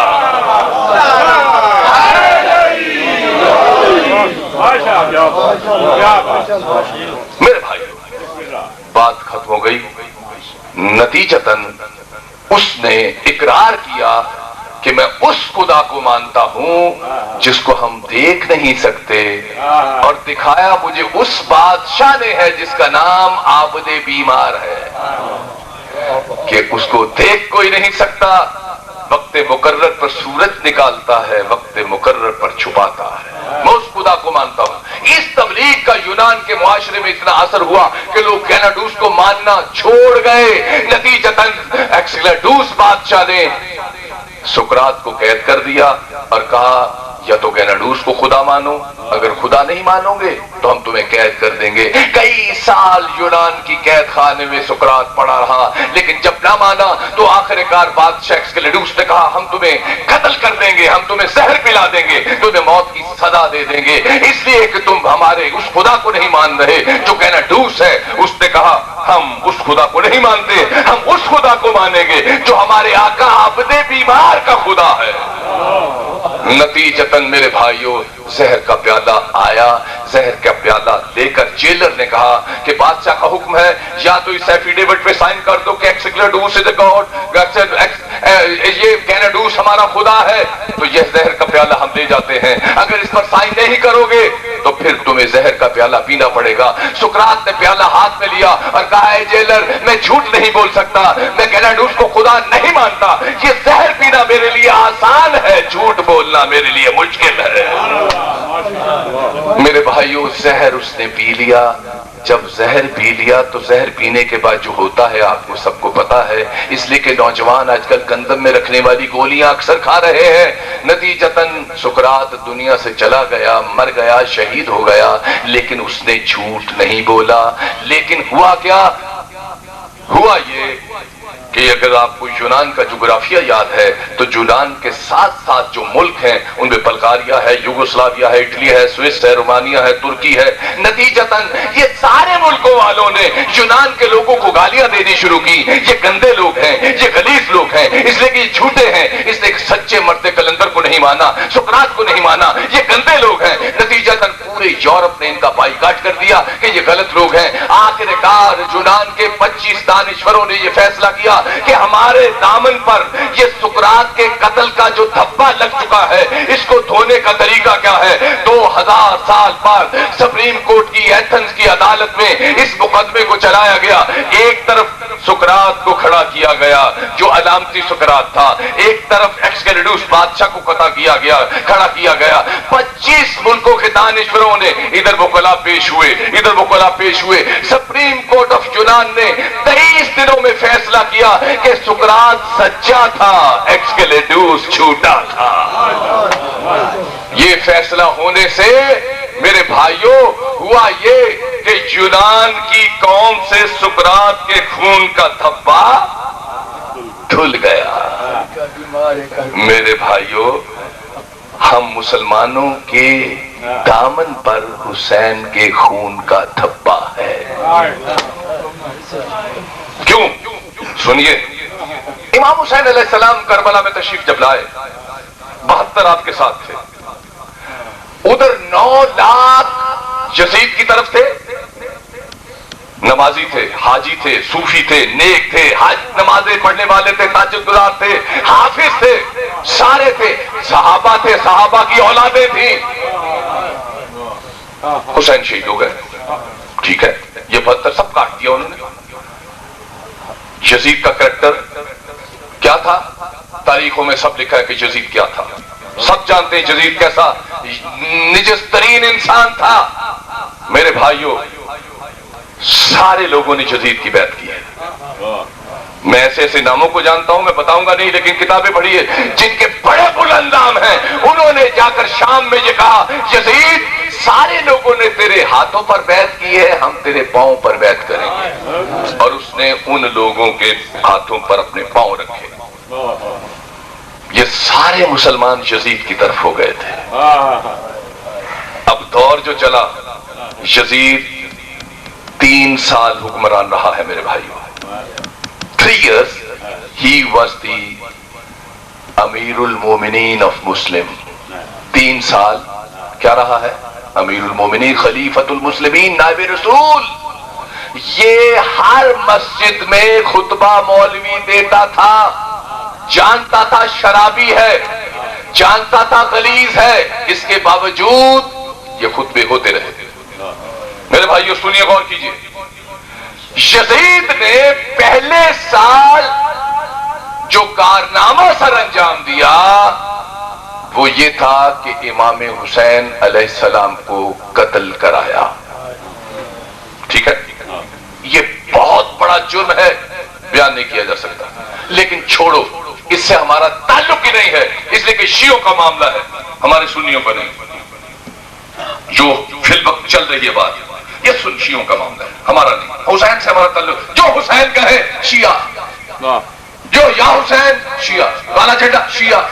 اچھا پہلے مجھے یہ بتائیے, حضرت علامہ ٹھکو صاحب تشریف فرما ہے, پیر طریقت شریف فرما ہے کہ میرے بھائیوں یہ سنی کب بنے؟ اہل سنت والجماعت کب پیدا ہوئے؟ کیا حضور کے زمانے میں اہل سنت والجماعت کوئی تھی؟ اپنے علماء سے, بزرگوں سے جا کے پوچھیے. حضور کے زمانے میں اہل سنت والجماعت کوئی لفظ تھا ہی نہیں. اس کے بعد کیا حضور کے زمانے میں دیوبندی مسلمان تھے؟ نہیں, وہ بھی نہیں تھے, وہ تو 1926 میں آئے, دیوبند کے جب مدرسہ بنا تھا. کیا حضور کے زمانے میں کوئی بریلوی مسلمان تھے؟ نہیں, وہ تو 1943 میں مدرسہ بنا تو بریلی میں, تو وہاں سے بریلی چلے. کیا چکڑالوی تھے؟ نہیں جی, وہ تو 1954 میں بنے. پرویزی تھے؟ نہیں جی, وہ تو 1900 تقریباً 51 میں بنے. تو کون سا فرقہ تھا اس وقت؟ یاد رکھو میرے بھائیوں, اس وقت سب کے سب شیعہ کہلاتے تھے. حضرت ابوبکر رضی اللہ تعالی شیعہ تھے, حضرت عمر بھی شیعہ تھے, حضرت عثمان بھی شیعہ تھے, حضرت علی علیہ السلام بھی شیعہ تھے, اور یزید کے ابا بھی اپنے آپ کو شیعہ ہی کہلاتے تھے. یزید خود شیعہ تھا, اس کے بعد بھی سارے, مروان آیا شیعہ, مروان کے بعد اس کا بیٹا عبد الملک بن مروان, سب اس وقت شیعہ تھے, خود بھی شیعہ تھا. اس کے بعد مروان بن حشام بن عبد الملک، پھر سلمان بن عبد الملک، پھر اس کے بعد شدید بن عبد الملک، پھر اس کے بعد ولید بن عبد الملک، پھر منصور توانکی، وہ بھی شیعہ کہلاتا تھا. منصور توانکی کے بعد صفا، وہ بھی شیعہ کہلاتا تھا.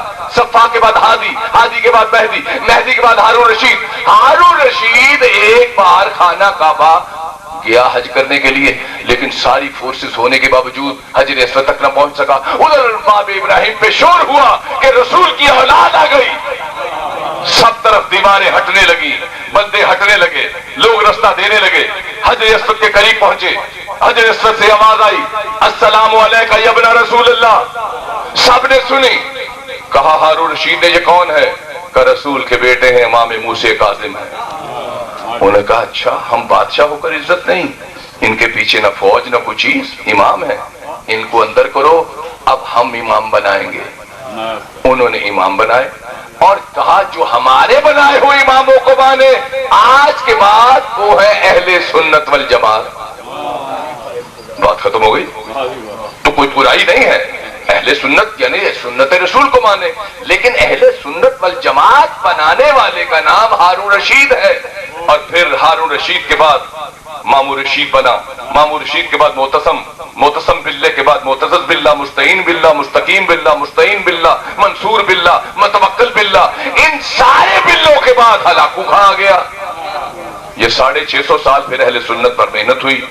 پھر آگے بڑھے، منصور، پھر زندہ شاہ آ گیا، زندہ شاہ کے بعد تیمور لنگ آ گیا، تیمور لنگ کے بعد بابر آ گیا، بابر کے بعد ہمایوں، ہمایوں کے بعد اکبر، اکبر کے بعد شاہ جہاں، شاہ جہاں کے بعد اورنگزیب، اورنگزیب کے بعد بہادر شاہ ظفر، بہادر شاہ کے ظفر کے بعد 200 سال میرے بھائیوں انگریز رہا. اہل سنت والجماعت چلتی رہی. اور اہل سنت والجماعت کا ایجنڈا یہ رہا کہ جہاں شیعہ ہو ان کے خلاف باتیں کی جائیں. نتیجتاً پاکستان بن گیا. پاکستان بننے کے بعد بھی یہی بیماری چلتی رہی، سیاسی جماعتیں بن گئی، سنی ہماری طرف، شیعوں کا تو کوئی ہے ہی نہیں. نتیجتاً کیا ہوا؟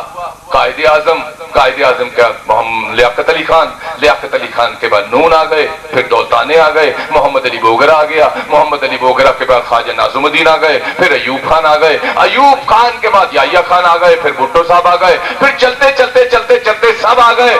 میرے بھائیوں یاد رکھنا، اہل سنت والجماعت میں کسی کے خلاف نہیں ہوں، لیکن اگر اہل سنت والجماعت آل رسول سے محبت کرتے ہیں تو سنی ہیں. اور کربلا نے یہ بتایا کہ سنی ہونا گناہ نہیں ہے، لیکن حسینی سنی ہونا بہتر ہے، یزیدی سنی ہونا برا ہے. یہ کہنا کہ شیعوں نے ہی امام حسین علیہ السلام کو مارا ہے اور خود ہی پیٹ رہے ہیں، یہ حکومتوں نے کہلایا جب جماعت بنا لی. میرے بھائیوں یاد رکھنا، جو 9 لاکھ یزید کی طرف تھے وہ بھی شیعہ تھے، جو حسین کی طرف تھے وہ بھی شیعہ تھے. فرق یہ تھا کہ یہ حسینی شیعہ تھے، وہ یزیدی شیعہ تھے. اب سنیے، پہلا کارنامہ جو سر انجام دیا یزید نے پہلے سال اقتدار پہ آ کر، وہ تھا حسین کا قتل کرانا. میں نے جملہ وہی کہا کہ چلو یہ ایشو ہمارا نہیں، اس لیے کہ ہم پٹ گئے ہیں آپس میں شیعہ سنی، چلو جی ہمارا معاملہ نہیں ہے. لیکن دوسرے سال جو اس نے کام کیا وہ ہمارے اہل سنت کا ہے. کیا کیا اس نے؟ سنی کہتے جو صرف کہے نعرہ رسالت، نعرہ رسالت، نعرہ رسالت. اب بچے ہی چل رہے ہیں سب. پچھلے دن لاہور میں 2 لاکھ کا مجمع، کراچی کے نعت خان آئے ہوئے، مجھے بھی بلایا ہوا تھا، اور حضرت سرور چشتی غریب نواز کے سجادہ نشین پہ آئے ہوئے تھے. مجھے خطاب کے لیے کہا، میں نے کہا اہل سنت بھائیوں مجھے افسوس کہ تم نے نعرہ تکبیر بھی چھوڑ دیا، نعرہ رسالت لے لیا، نعرہ ولایت لگانا بند کر دیا. میرے بھائیوں جب تک علی ولی اللہ کا نعرہ نہ لگے ہمارے تو مزاروں پر چراغ نہیں جلتا. نتیجتاً اس کے بعد پھر نعرے لگے اور ہم نے بتایا کہ کیوں نعرہ ولایت لگانا ضروری ہے، نعرہ حیدری کیوں ضروری ہے. وقت بہت ہو چلا اور لمحہ سب بھی بیٹھے، اس لیے جلدی جلدی بات کو ختم کر دوں. میرے بھائیوں دوسرے سال جو کارنامہ سر انجام دیا یزید نے اس کو سنیے. ایک شخص ہے مسلم ابن عقبہ. آپ میں سے anybody from you knowing this name? بہت کم لوگوں کو پتا ہے مسلم بن عقبہ کون تھا. مسلمان اسے رضی اللہ لکھتے ہیں. مسلم بن عقبہ یزید کا ایک سپہ سالار تھا. جیسے کربلا میں پسرے سعد یا شمر تھا ایسے ہی یہ بھی تھا. اس کو 12,000 یا 18,000 دو روایتیں ہیں ہماری تاریخوں میں گھوڑے دے کر رسول کی مسجد نبوی میں بھیجا گیا. مسجد نبوی کی بے حرمتی گئی, قبر رسول کی توہین کی گئی. 3 دن تک 12,000 گھوڑے حضور کی مسجد نبوی میں بندے رہے. اندازہ نہیں ہو سکتا پنڈوں کے لوگوں کو ہو سکتا ہے جن کے پاس 4 گائے 2 بکریاں 2 بھینسیں ہیں, اگر کسی واڑے میں 3 دن باہر نہ نکالیں تو 2-2 فٹ گاب ہو جاتی ہے. لکھا کہ 6 ماہ تک مسجد نبوی سے گھوڑوں کی لید اٹھائی جاتی رہی. دیوبند جو یہ تو سنیوں کا معاملہ ہے نا. اچھا اس کے بعد کیا کیا ہوا میں نہیں سناؤں گا, پردے میں بیٹیاں بھی سن رہی ہیں میں نہیں سناؤں گا, لیکن آخری چیز سن لیجئے. مسلم بن عقبہ نے اپنے امیر یزید کے حکم پر یہ اعلان کیا کہ مدینے میں جتنی بھی خواتین ہیں ان کے جا کر ہماری فوجیں ملیں. نتیجتاً فوجیں ملیں. اگلے سال 12,000 بغیر باپ کے مدینے میں بچے پیدا ہوئے. یہ دوسرا کارنامہ مسلم بن عقبہ کا. یہی لوگ 12,000 کا لشکر پھر مکے پہ وارد ہوا اور مکے پر کوہ قبیس پر قبضہ کرنے کے بعد منجلیکوں میں بڑے بڑے پتھر لے کر اس پر روئی لپیٹ کر تیل ڈال کر گوفن میں ڈال کر اس طرح بمبارڈمنٹ کی کہ پورا خانہ کعبہ کا غلاف جل گیا. خانہ کعبہ گر گیا. خانہ کعبہ میں جو شاعر اللہ پڑے تھے جن میں حضرت اسماعیل کے دمبے کے سینگ تھے, حضرت ادریس کا پٹکا تھا, حضرت نوح کی نالین تھی, حضرت موسیٰ کا عصا تھا, سب کا سب جل گیا اور خانہ کعبہ گر گیا. حجر اسود ٹوٹ گیا. ہجون کے پتھر جو عرش سے آئے تھے ٹوٹ گئے. ہر چیز برباد ہو گئی. نتیجتاً ہزاروں صحابہ قتل ہو گئے. لیکن جب مسلم بن عقبہ یہ سب کچھ کر چکا اور کرنے کے بعد اتنا بیمار ہو گیا کہ بیمار ہونے کے بعد اس نے ایک وصیت نامہ لکھا جو ہماری کتابوں میں موجود ہے. وقت نہیں ہے سارا میں سناؤں, مشورے کا موضوع ہے, لیکن اس نے آخری جو وصیت لکھی میرے نوجوانوں, میرے بھائیوں, میرے سنیوں, اس کو سن لو اور فیصلہ تم کر لینا کہ تم حق کے ساتھ ہو کہ جھوٹ کے ساتھ. اس نے آخری یہ لکھا, مجھے قلم کاغذ دی جائے, میں اتنا بیمار ہو گیا ہوں, مسلم بن عقبہ لکھتا ہے کہ اب میں بچ نہیں پاؤں گا, لیکن اللہ مجھے بخش دے گا. اور کس بات پر بخشے گا یہ لکھا ہے, بخشے گا اس بات پر اس لیے کہ میں نے اپنی زندگی میں کوئی نیکی کا کام کیا ہے تو وہ خانہ کعبہ کو جلایا ہے, گرایا ہے. یہ میں نے نیکی کی ہے اس لیے کہ میں نے اپنے امیر یزید کا حکم مانا ہے, اس لیے اللہ مجھے امیر کی اطاعت کے تحت بخش دے گا. یہ بھی اسلام ہے. یعنی اطاعت امیر اللہ سے بھی افضل ہے, اہل بیت سے بھی افضل ہے, رسول کی قبر سے بھی افضل ہے, قرآن سے بھی افضل ہے. اطاعت امیر. آج جو چکوال میں شہید کیے گئے بے جرم و خطا علی والے, یا ہماری پولیس کو بم باندھ کر مناوا میں قتل کیا گیا, یا اسلام آباد میں فوج کو بم باندھ کر قتل کیا گیا, تو یہ کون سے مسلمان ہیں اور ہم کون سے مسلمان ہیں؟ یاد رکھنا میرے بھائیوں, اسلام یزیدی بھی چل رہا ہے, اسلام حسینی بھی چل رہا ہے. یہ وہ اسلام ہے جو یزیدی اسلام ہے. اور حکومت والے, ایجنسیوں والے, میری بات لکھنے میں ایک ذمہ دار آدمی ہوں. مسلمانوں کو اصلی اسلام پڑھاؤ, کربلا کا علم پڑھاؤ. پڑھاؤ، ورنہ مائیں دہشت گرد پیدا کرتی رہے گی جس میں تعلیم دیتی جائی رہے گی کہ اطاعت امیر کرو. اب امیر تمہارا محسود ہے، وہ کہتا ہے اطاعت امیر کرو، کہا فوجیوں کو مارو، کہا شیعوں کو مارو، کہا اپنے آپ کو مارو، اس لیے کہ اگر اطاعت امیر کرو گے تو بخشے جاؤ گے. یہ 1400 سال سے ظلم ہوا ہے، اور اس جرم میں وہ سارے علماء داخل ہیں جن لوگوں نے یہ فتویٰ دیا کہ حسین کی مجلس میں جانے سے نکاح ٹوٹ جاتا ہے، اس لیے کہ علم کا دروازہ بند کر دیا کہ نہ لوگ ادھر آئے، نہ ان کو علم آئے، نہ ان کو سمجھ آئے کہ آل رسول کے ساتھ ہوا کیا ہے. نماز میں درود پڑھتے جاتے ہیں، آل رسول سے بے ادبی کرتے جاتے ہیں. میرے بھائیوں، ان مجالس کا مقصد صرف اور صرف یہ ہے کہ ہم آل رسول کی معرفت پڑھیں، سوچیں، سمجھیں. اور یہ رونا اور علم یہ ایک پیغام ہے. علم پیغام یہ ہے کہ ہم نہ یزید کی طرف ہیں، نہ مسلم بن عقبہ کی طرف ہیں، نہ ہم کسی اور کی طرف ہیں. ہم جو کربلا میں حسین سے سب سے زیادہ وفا کرنے والا وہ انسان کامل ہے جس کا نام عباس ہے، ہم ان کی طرف ہیں. اس لیے کہ عباس نے جو وفا کی ہے، عباس نے وفا حسین سے کی ہے. حسین کون ہے؟ حسین نے وفا 1,24,000 انبیاء سے کی ہے. حسین نے وفا اللہ کے اسلام سے کی ہے، اور حسین نے اپنا سب کچھ دے دیا ہے کہ میرا کچھ رہے نہ رہے، اللہ کا اسلام رہ جائے. میرے بھائیوں، یہ رونا، یہ ماتم، یہ کسی کا دل کرے کرے، کسی کا دل کرے نہ کرے، لیکن یہ معرفت کی منزلیں ہیں.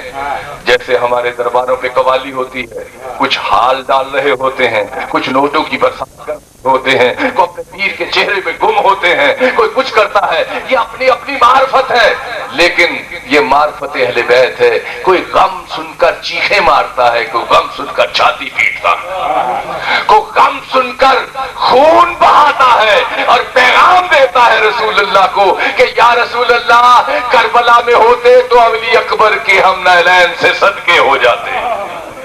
میرے بھائیوں، بات تو صرف یہ سمجھنے کی ہے کہ یہ عشق کا فلسفہ ہے، اور اس کو ہی حق بہو کہتے ہیں کہ ایمان سلامت ہر کوئی منگتا، عشق سلامت کوئی ہو جس منزل تے عشق پہنچاوے ایمان نو خبر نہ کائی ہو. میرے بھائیوں، آؤ 2 منٹ کے لیے اس بات کو سوچیں کہ آل رسول کے ساتھ جن پر ہمیں اپنے جانیں قربان کر دینی چاہیے تھیں، ہم نے کیا کیا. اور یاد رکھو، اس مجلس میں آنے کا مقصد صرف یہ ہوتا ہے کہ ہمارے دامن سے جو حسین کے خون کا دھبا ہے وہ دھل جائے. اور میں کہوں گا، دیکھیے میں عمر کے اس حصے میں ہوں کہ نہ جانے کس گلی میں زندگی کی شام ہو جائے. 60 سال کا ہو گیا ہوں اور ساری عمر کے بعد عقل بڑی دیر کے بعد آئی ہے. یاد رکھو میرے سنی بھائیوں، جہاں علم کا جلوس ہو شامل ہو جاؤ، جہاں ذوالجناح کا جلوس ہو شامل ہو جاؤ. ہو سکے تو اپنے گھروں پہ علم لگاؤ. رونا آئے نہ رو، رونا آئے تو رو، نہ آئے تو نہ صحیح. ماتم کرنا چاہو تو کرو، نہ کرنا چاہو تو نہ کرو. اس لیے کہ سارے شیعہ بھی ماتم نہیں کرتے ہیں، لیکن ان جلوسوں میں جاؤ تاکہ ہمارے دامن سے جو دبا خون حسین کا لگا ہے وہ دھل جائے. کہ ہم یا رسول اللہ وہ نہیں ہیں جو آپ کے بچوں کے قاتلوں کا ساتھ دیتے ہیں، ہم وہ ہیں جو مظلوموں کے ساتھ ہیں. یہ ہے اس کا مقصد. اس لیے کہ میرے بھائیوں، آؤ چشم تصور میں دیکھیں کہ حضرت مولا کائنات خلیفۃ المسلمین مسند خلافت پر کوفہ میں متمکن ہیں.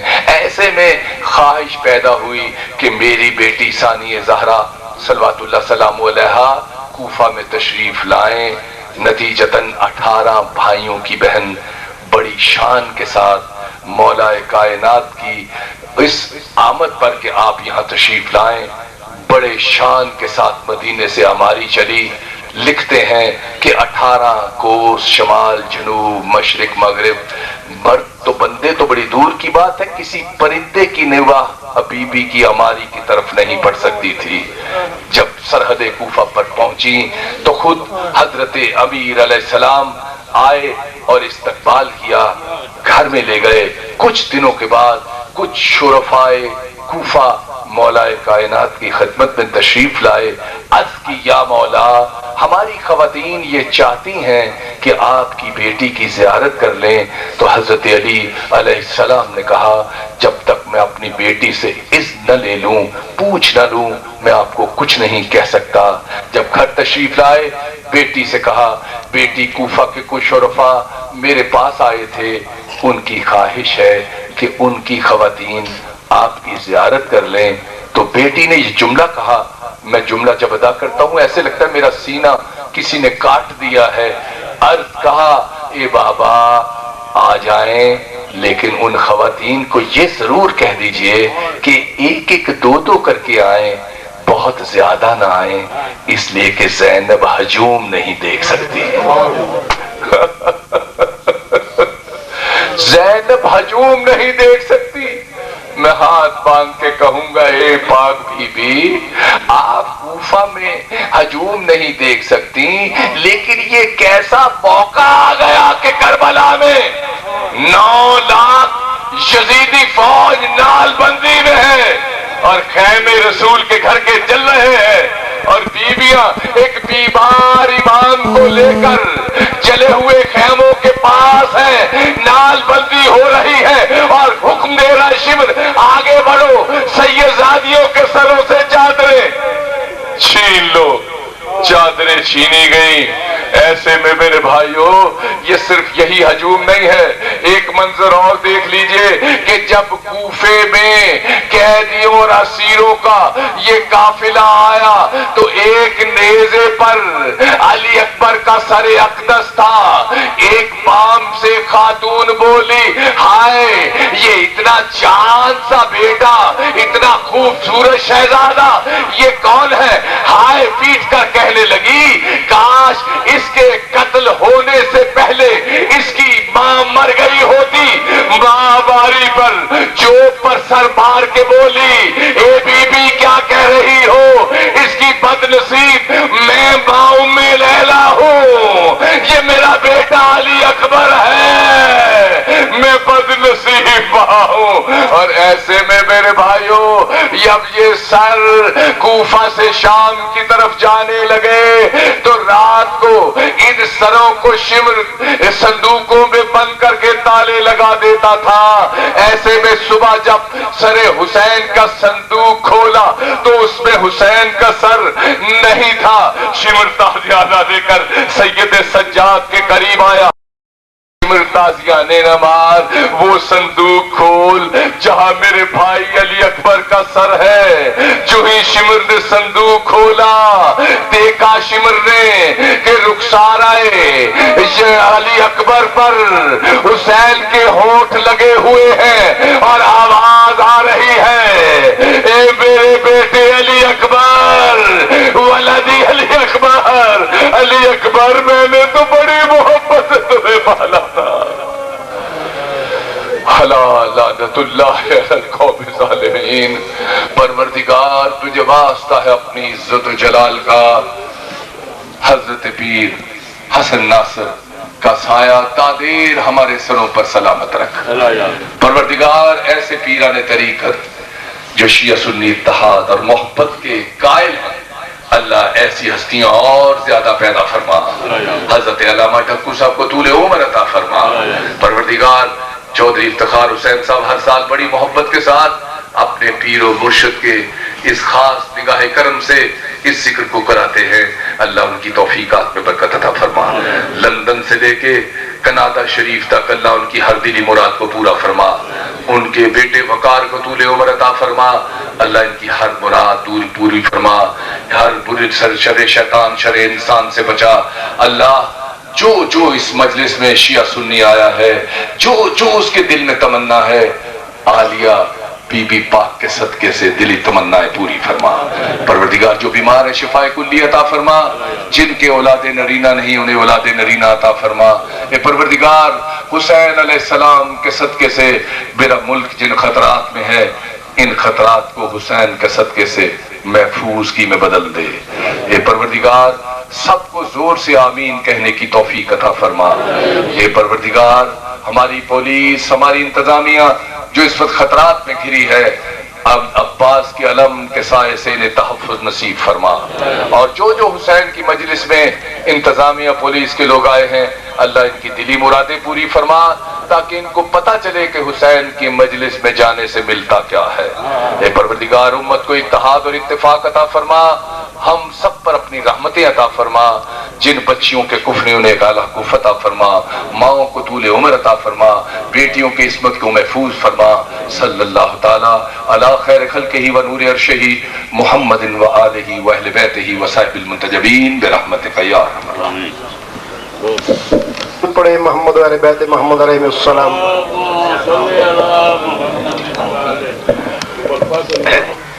فی سبیل اللہ دعائے ظہور برائے حجت خدا۔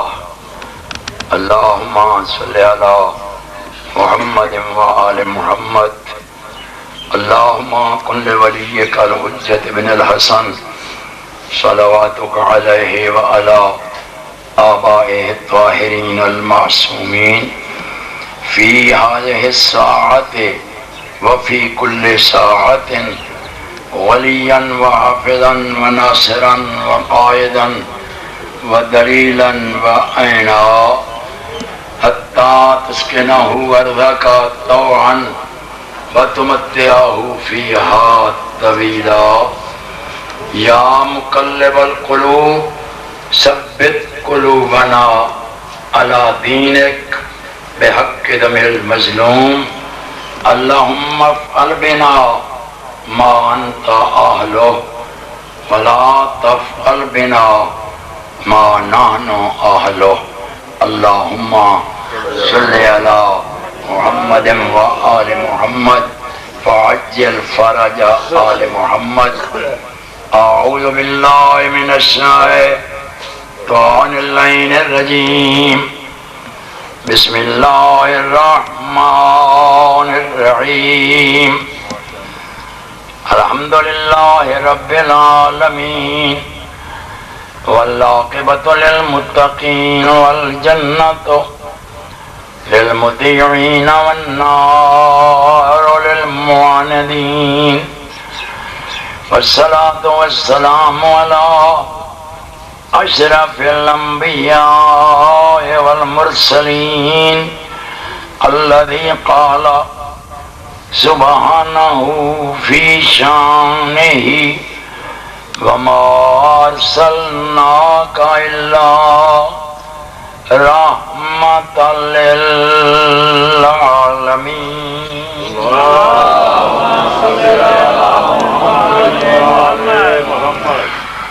والصلاة والسلام على وزيره ومشيره وخليفته ووارث علمه علم الأولين والآخرين علي بن أبي طالب أسد الله الغالب غالب على كل غالب الضارب بالسيفين والطاعن بالرمحين وردت له الشمس مرتين أبي الحسن والحسين إمامنا وإمام المتقين أمير المؤمنين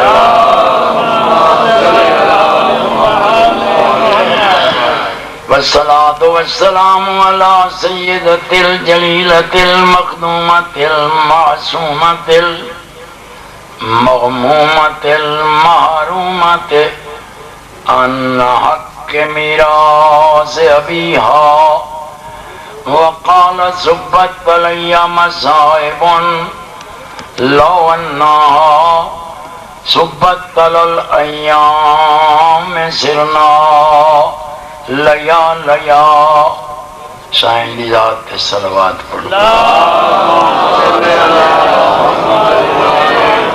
وعلى سبتي الابن الله سيما منهما سيد المعصوم المخدوم المظلوم المقتول في أرض كربلاء بغير جرم ولا خطأ الذي جسمه ريانا في الكربلاء وحرم وسير في الكوفة والشام على لعنة الله على أعدائهم ملعونين من يوم عداوتهم إلى يوم الدين رب اشرح لي صدري ويسر لي أمري واحلل عقدة من لساني يفقهوا قولي أما بعد فقد قال رسول الله صلى الله عليه وآله وسلم الحسين مني وأنا من الحسين صلوات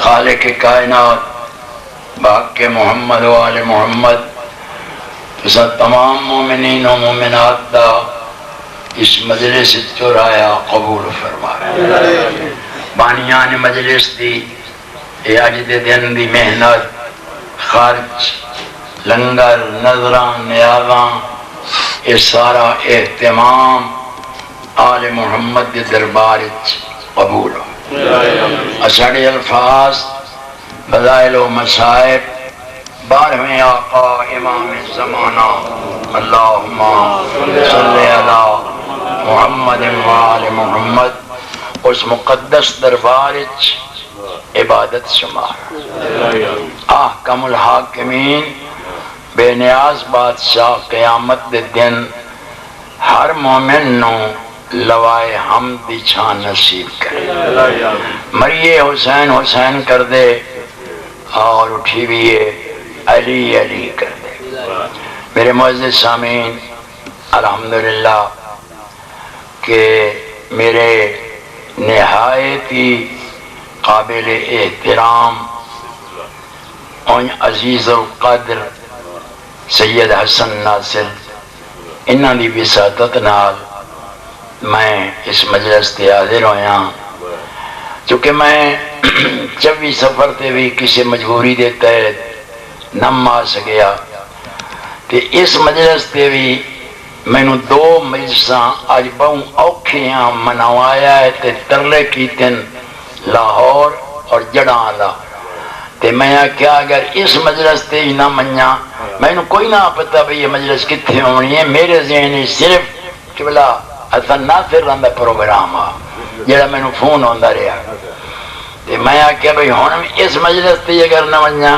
تو سید آدھا ناراض ہوئے سی تے میں ناراض نہیں کرنا چاہتا میرے یہ بہت ہی مہربان ہیں چوین اور کروٹ کروٹ خالق جنت الفردوس عطا کرے کہ بلا کاظم علی شاہی میرے وہ بھی مہربان ہیں انہاں دی زندگی دیچی میں اتھے نوکریاں دیندہ رہا تو میری دلی دعا ہے کہ خداوند عالم شہزادے دی نال اپنے بھراواں دے اور نال انہاں مریداں دے زندگی دراز عطا فرمائے بانی مجلس نے میں نے وہ ایک فرمائش کی تھی ہے کہ جدہ تساں محرم پڑھیا چوئے 98 کے پتہ نہیں ہاں اتھے تساں ایک مسجد نبوی تے نماز دا واقعہ پڑھیا سانو آج او تساں سناونا تو میں انہاں دے حکم دی تعمیل کر دے ہویا وہی پڑھدا پیا تے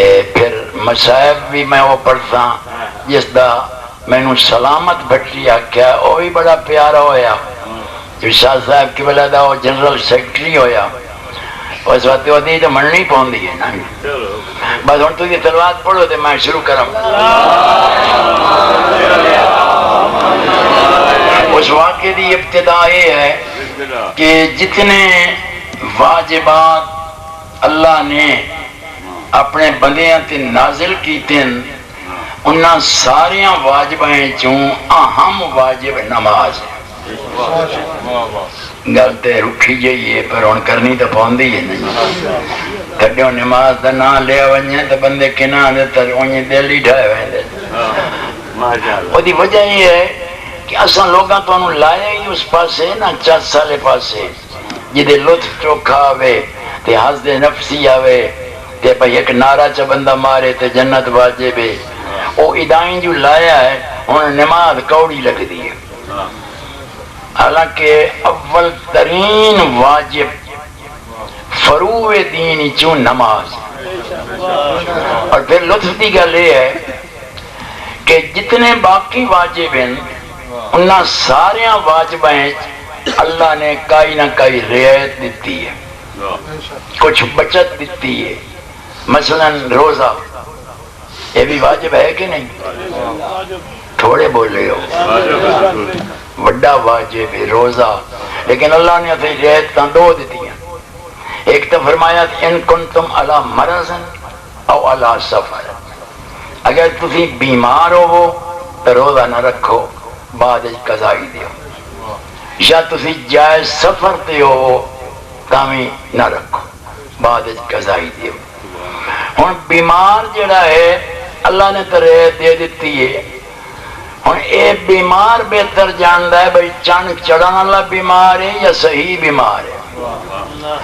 کیونکہ کچھ بیمار تو بھی ہو ویندے نا کہ جدوں اعلان ہویا رویا تے ہلال کمیٹی والیاں دا, اور کیا بات ہے ساڈے ملک دی ترقی دی, اگے چند شام نو چڑھتے ہیں, اس ویری عید اللہ چند راتی 12 بجے چڑھے.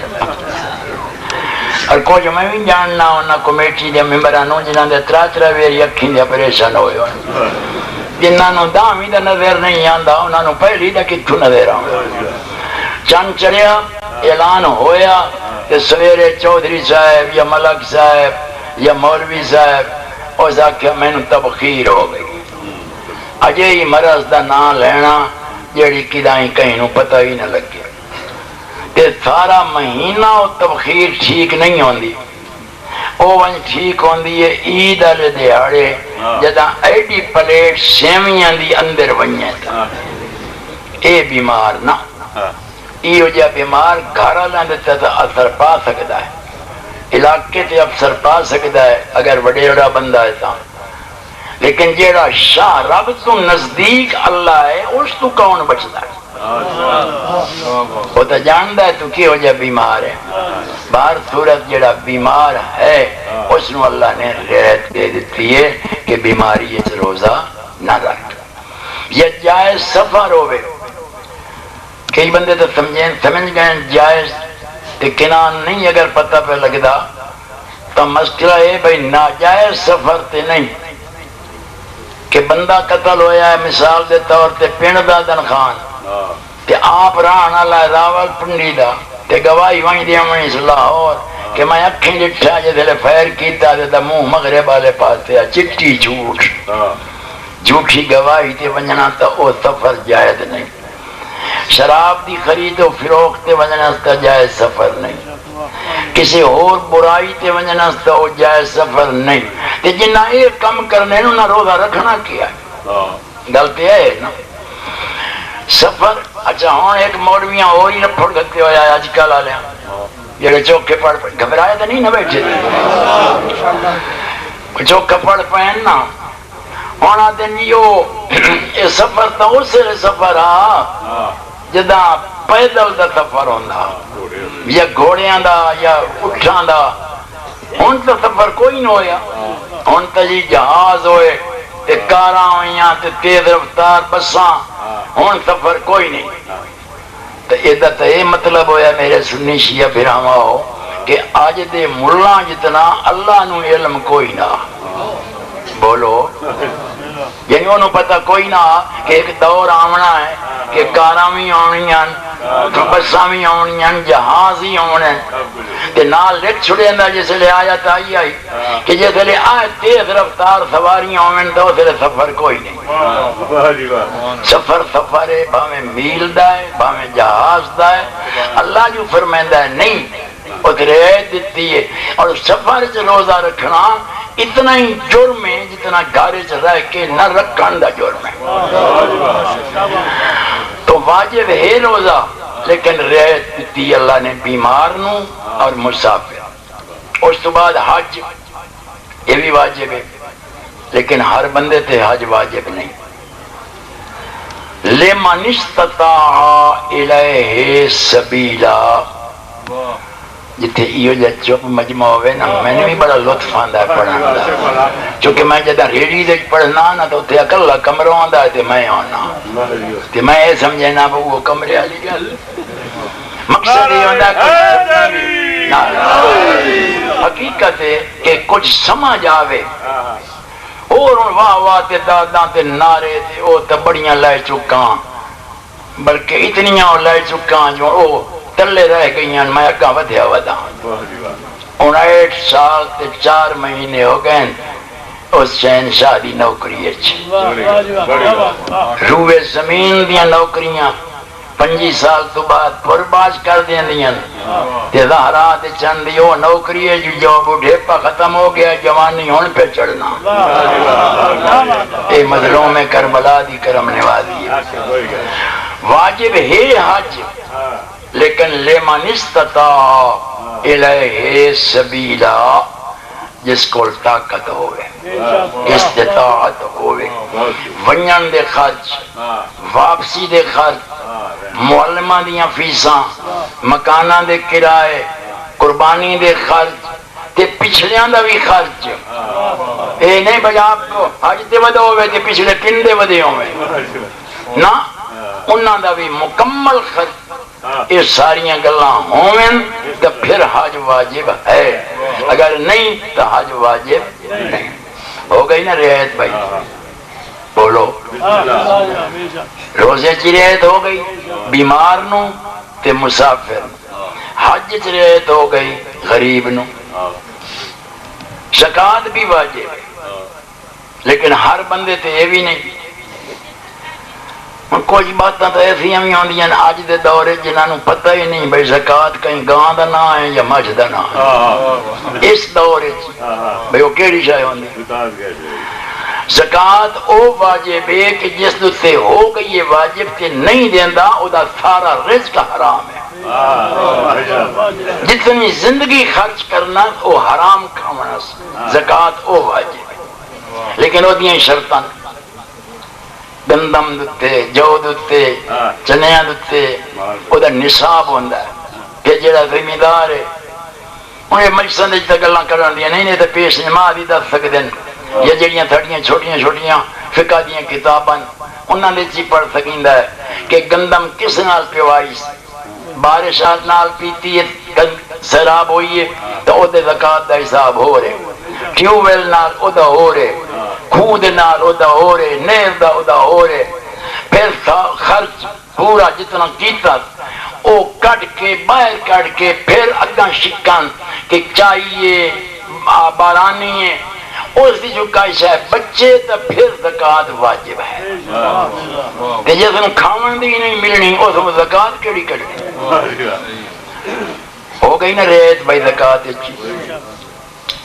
جہاد بھی واجب ہے جان دے ہو نا جہاد اللہ رسول دے حکم دے مطابق کافران نال جنگ کرنی اس نو جہاد ہے ذاتی جنگ لڑائی نو جہاد نہیں کہ زمین تے جھگڑا ہو گیا تو لڑائی ہو گئی ہے کسی عورت تے لڑائی ہو پئی ہے کسی دولت تے پیسے تے لڑائی نہ کفار دے نال جنگ کرنی باذن اللہ باذن رسول او دے وچ رہے تھے جیڑا چوکھا بڑھڑا ہے انہوں چھٹی ہے جیڑا مسکین تلوار چاہ ہی نہیں سکتا تلوار اس مڑ مارنی کیڑی ہے جیڑا بیمار ہے انہوں ہی چھٹی ہے صحت مند ہوئے 7 گز قد ہو ہٹا کٹا چاولاں والی دیگ نو جا دم ہی پورا نہ آوے تے وہ چک چھوڑے تے لڑانے لے انج بھجے جنگ چوں